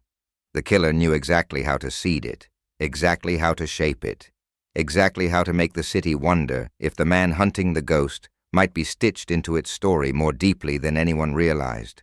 By midday, the task force finally narrowed in on something that felt tangible. One of the forensic technicians cross-referenced the serials on the workshop key from the van with decades-old manufacturing logs. The key wasn't just generic. It had been cut in a specific lot at a specific time for a specific distribution route. Most had been shipped to commercial locksmiths, but a small batch had been reserved for municipal contracts maintenance workers, sewer access service tunnels beneath the canal. One name appeared in the distribution ledger, barely legible in faded ink. H. Lusac, technical subcontractor, access corridor series. A subcontract, a side job not in the public records. And suddenly the map of the killer's hunting ground expanded. Not just the surface, not just the canal's edge, but the veins beneath it. Service corridors, old maintenance shafts, lockable doors that no one else had keys for. Dark arteries running parallel to the city everyone thought they knew. Morrell stared at the map projected onto the wall lines of tunnels snaking under the canal like a hidden skeleton. Some were still in use, many had been forgotten. A few were marked as sealed, but seals decay, locks rust, keys remain. The current commander tapped a section of the map with his pen. Here, he said, this corridor. It runs directly beneath the stretch of canal where Leah disappeared. It also passes under the quay where the van was parked. The city claims it was decommissioned in the late 80s.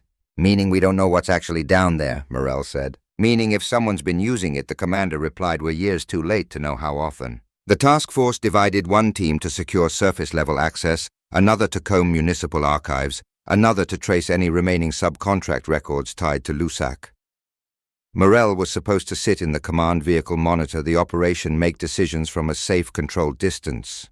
He didn't, because an email arrived, not to his work address, to his personal one. No sender, no subject, just a video attachment, 13 seconds long. He stepped out of the briefing room, heart drumming almost gently in his chest as he opened it in the narrow hallway. The screen filled with darkness at first, then a light swung into view, a handheld flashlight pointed at damp stone walls. A tunnel. Water dripped in the distance. Footsteps echoed. Then the beam panned ahead, revealing a figure walking several meters in front of the camera, visible only from behind. Adrian Morrell, same coat as yesterday, same walk, same tilt of the head. The angle shifted. The perspective stayed behind him, always at the same distance, a shadow filming its own shadow.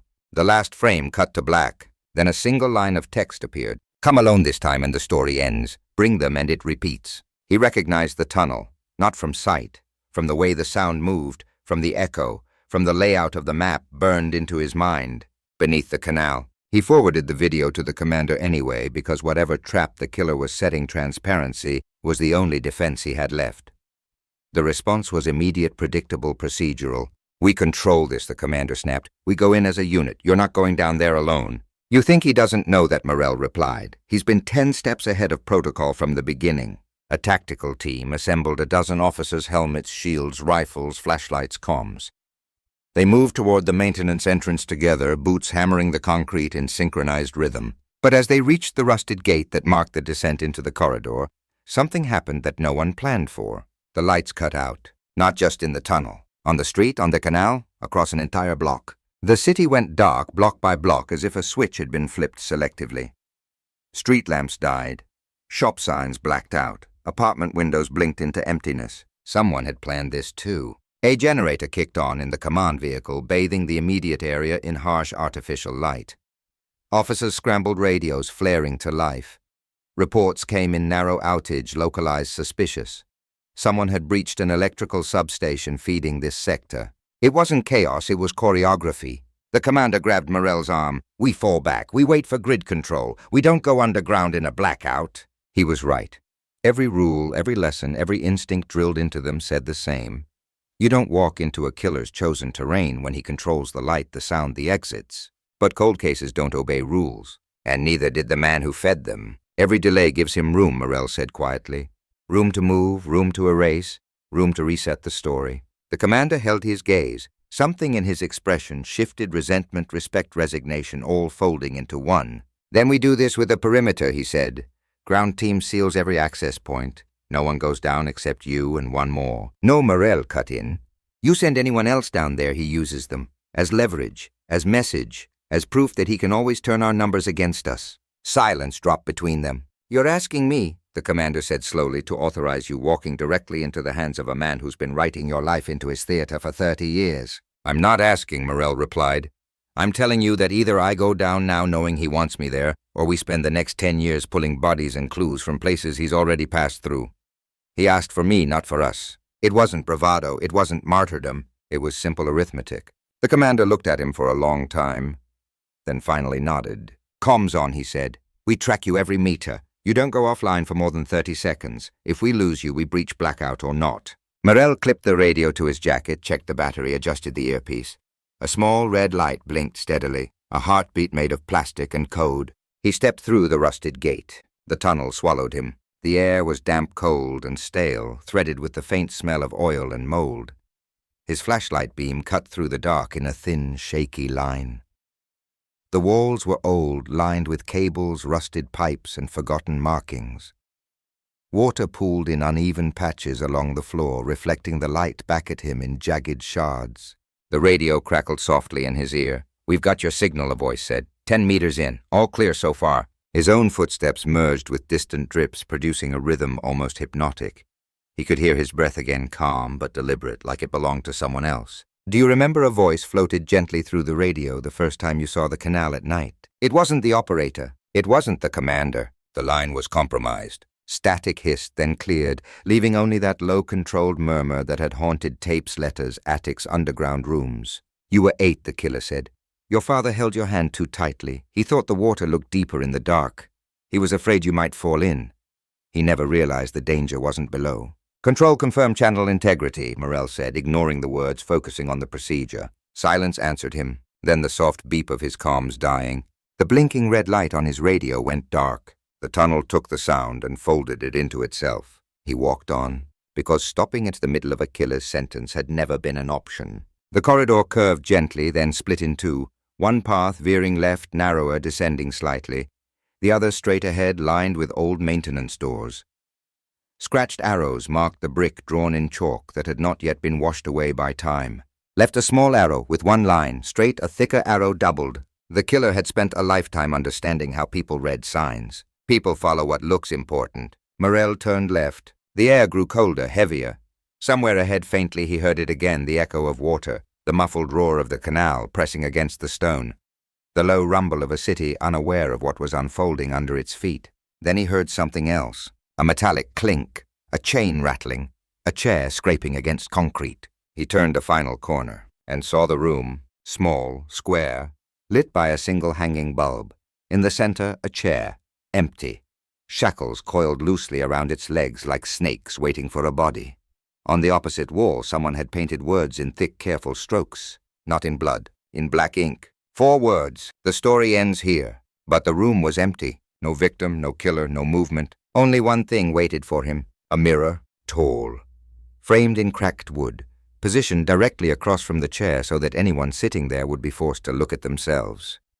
Now it reflected only him, Adrian Morrell, alone in a tunnel beneath the city gun-in-hand face carved by fatigue and years. A small envelope was taped to the top of the mirror, his name written on it. Not initials, full name. He stared at it, the bulb humming softly overhead, the water roaring faintly beyond the walls. Then he reached up and opened it. Inside were 2 items, a folded sheet of paper and a photograph. The photograph first. It was old, edges frayed, colors faded. It showed a man standing by the canal in 1994, hands resting on the railing, face half turned toward the camera.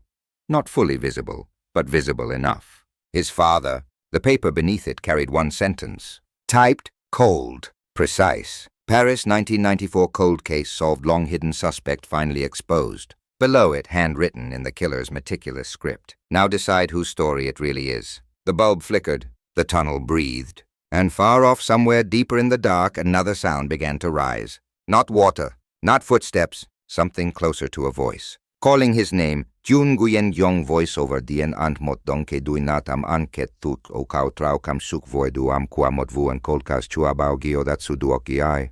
The voice rose slowly from the dark like something dredged up from the bottom of a river, muffled at first, warped by stone and distance, then clearer, pulling its way through the tunnel until it wrapped itself around his name. Adrian, not shouted, not whispered, spoken the way one addresses someone standing directly in front of them. He turned away from the mirror, away from the photograph of his father, away from the headline printed like a verdict waiting to be spoken aloud.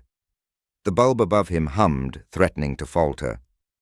The walls seemed to tighten the air, pressing closer, as if the tunnel itself were leaning in to listen. Adrian, again, closer now. He stepped out of the small chamber, leaving the empty chair, and the words, "The story ends here," painted on the wall behind him like graffiti on a tomb. The flashlight carved a thin wound of light through the darkness ahead. The tunnel stretched forward in a long, slow curve, swallowing sight just past the edge of the beam. "Come," the voice said. "You owe yourself the end of the story." It came from ahead and above and behind, everywhere and nowhere at once. The acoustics folded it over itself, turning one man's words into a chorus of ghosts. He moved anyway, boots striking damp concrete guns steady in his hands, even as his thoughts staggered.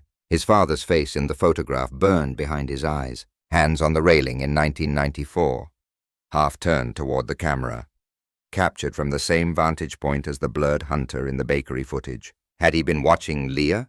Had he been watching someone else? Had he merely been there? Or had the killer drawn him into the frame years after the fact, stitching him into the narrative like another manipulated exhibit? The tunnel narrowed ceiling, dipping low enough that he had to lower his head. Water seeped through thin cracks in the stone, streaking the walls in long, glistening veins. Somewhere above the canal moved with slow, indifferent force the same dark current that had swallowed the first traces of Leah Dorvier. "How many times," the voice asked softly, "have you told families that closure is possible?" He didn't answer. Words were traps down here. Every response was an admission, every admission a hook. "You know why I like cold cases," Adrian the killer continued. "Because they live in the space between what people believe and what actually happened. Reporters write their versions, police write theirs, families write another in their heads. A slight pause. "I prefer the unwritten parts." "You're not a storyteller," he said, moving deeper. "You're a coward afraid of being seen." A small chuckle slid through the dark. "And yet you still follow my voice." The corridor opened into a wider section, where old maintenance doors lined the walls at irregular intervals. Some were rusted shut, some hung crooked on their hinges. One stood slightly ajar, a faint light leaking from beneath it, flickering in time with the bulb behind him, as if both were beating from the same failing heart. He approached the door, every nerve alight. "I watched your father stand above me," the voice said closer now, "right above this section." He smoked a cigarette. He didn't finish. He leaned over the railing. He saw something, but he didn't shout. He didn't call. He walked away. That was his story. He chose not to tell it. Morel stopped in front of the door. "You're lying," he said. "If you had proof, you would have left it with everything else. In the house, in the attic, in the tapes." "Proof?" the man asked, amused. "You still think truth is about proof?" The light under the door trembled as if reacting to the words. "You brought a picture of him," Morel said. "But you could have taken that anywhere, any time. You could have chosen the canal just to fit your script. I could have," the voice agreed. "Or he could really have been there. That's the beauty. You'll never know which. And yet the headline will print either way." The typed sentence in the envelope flashed through his mind again. Paris 1994 cold case solved, long-hidden suspect finally exposed. Not a prediction, a demand. He pushed the door open. The room beyond was small and low-ceiling, dripping floor slick with moisture. A single battery-powered lantern sat on a crate, casting long, trembling shadows across the walls. In the center of the room hung a chain attached to a metal ring bolted into the ceiling, still swaying gently as if it had just been unhooked. Someone had been restrained there, someone recently. The chain creaked as it slowed. On the far wall, more photographs had been pinned in a rough cluster corners curling from damp. Some showed the underground workshop beneath his childhood home. Some showed the attic. Some showed him entering the precinct. Others showed him standing by the canal. A few were older, almost indistinct, where his own features blurred into those of a boy. At the center of the cluster, a larger photograph. His father again. Only this time the angle was different. His father was seated at a cafe table, leaning forward, speaking to someone just out of frame. His eyes were tense, his hand gripping a small envelope. In the background, a newspaper headline from 1987 about a missing woman near Grenoble. On the photograph, in the killer's precise handwriting, a single line. He tried once. A shiver slid through him. "You're not telling me he was guilty," Morel said quietly. "You're telling me he was afraid." "I'm telling you he was incomplete," the voice replied now, so close it felt like it came from just behind his left shoulder. Just like you. He spun around. No one. The lantern flickered, light thinning for a heartbeat. When he finally decided to send something, the killer continued, voice now drifting just above the creak of the chain. He mailed it to the wrong place. Wrong division, wrong attention, wrong direction. It sat for months in a pile on the wrong desk until it no longer mattered. That was the part that interested me. Not his fear, his futility. You read it, Morell said. You intercepted it somehow, or you saw the aftermath. I saw enough to understand that your father wanted to solve a story he was never willing to fully enter, the killer said. He thought he could push from the edges, nudge, inform, then step back into his life. The chain stopped swaying. Some stories don't let you step back out. The words settled like dust. Where are you? Morell asked, voice low now. You've brought me through your museum, your scripts, your revisions. You've dragged my family into this. You've etched my initials into your keys. You've forced me to rescue your hostage and stand where she stood. What do you want from me now? Exposure, the killer said simply. The lantern dimmed, then flared again, its light bleeding into one corner of the room that had been shadowed until now. A shape sat there. A chair. Empty. But on the seat lay a small recorder, its red light blinking slowly. No body, no face, no man to point a gun at. Just the device. He approached cautiously, gun still raised, then reached out and pressed play. Static crackled. Then his own voice filled the room. Calm, tired, recorded from one of his many nights at the station, talking to a colleague unaware of any microphone nearby. Sometimes his recorded self said, I think what we really do with cold cases is write endings we wish had happened. We guess. We dress it as certainty. We tell the city it's safe again. We give them a name, a face, a story. Whether it's correct becomes secondary to whether it's acceptable. The tape clicked. Another voice followed his father's, older, thinner, taken from some long-forgotten conversation, maybe at the house, maybe near the canal, maybe somewhere in between. I saw a man, his father's recorded voice said. Or I think I did. By the water. That night. I thought he might be waiting for someone, but I convinced myself I was wrong. When they said the girl had disappeared, the recording cut abruptly. The killer's voice came last. Not filtered, not distorted. Still calm. This is the ending they'll accept, Adrian, he said.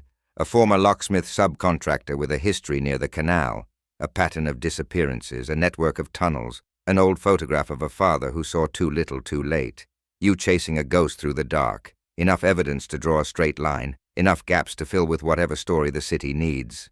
A pause. Paris 1994 cold case solved, long hidden suspect finally exposed. The tape clicked off. Silence. Distantly above, faint thuds filtered through the stone boots shouted orders. The muffled urgency of officers trying to locate him in the underbelly of the canal.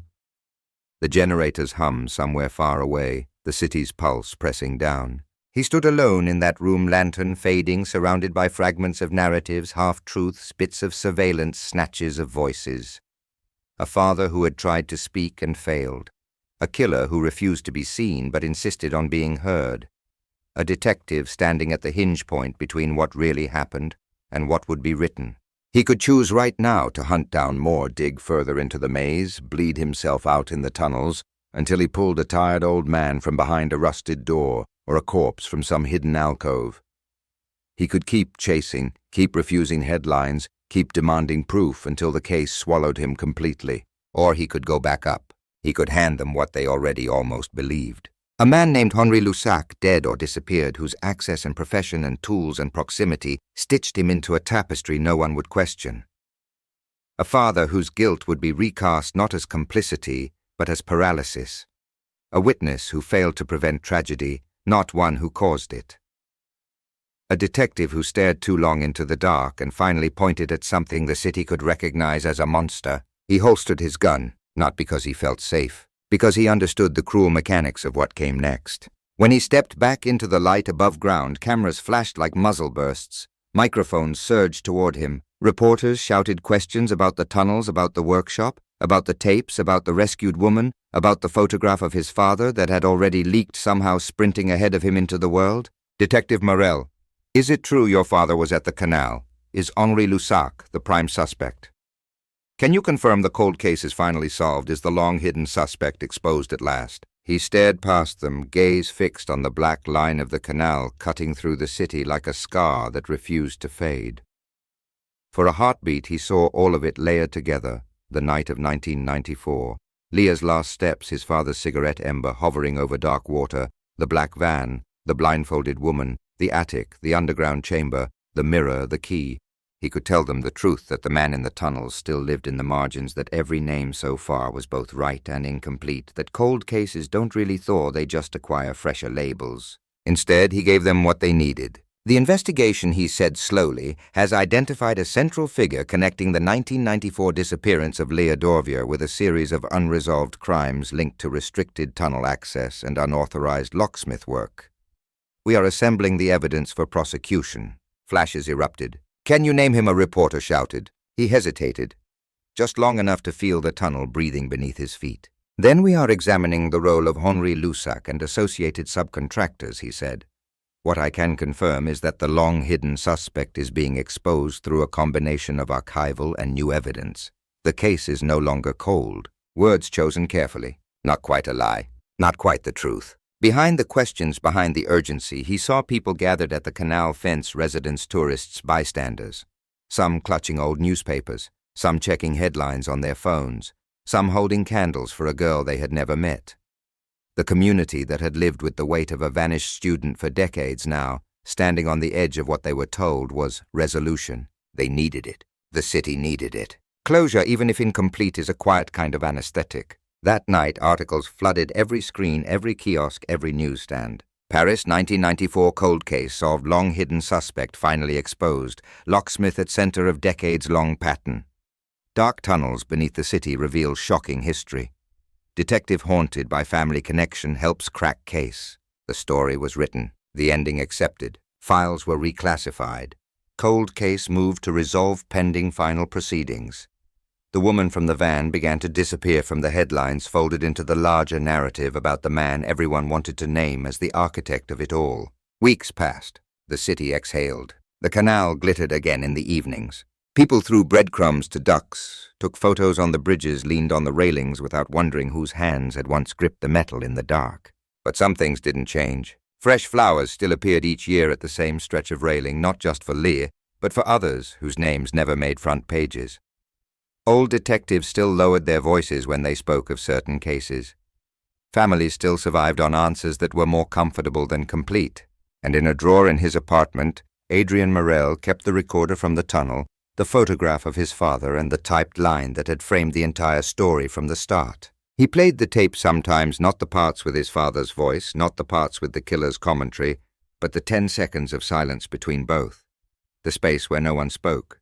The space where anything could still be true. Outside, sirens rose and fell, distant and ordinary. The city moved on. But somewhere in its veins, beneath its streets, in tunnels not fully mapped and doors not fully sealed, there was still the faintest echo of a man who preferred the unwritten parts of every narrative. The world had its headline. The community had its closure. The file had its stamp. And yet in the shadows, just beyond the reach of those words, the case remained what it had always been. Not solved. Just no longer being asked about. A cold case that had simply learned how to live inside a story that pretended it was over.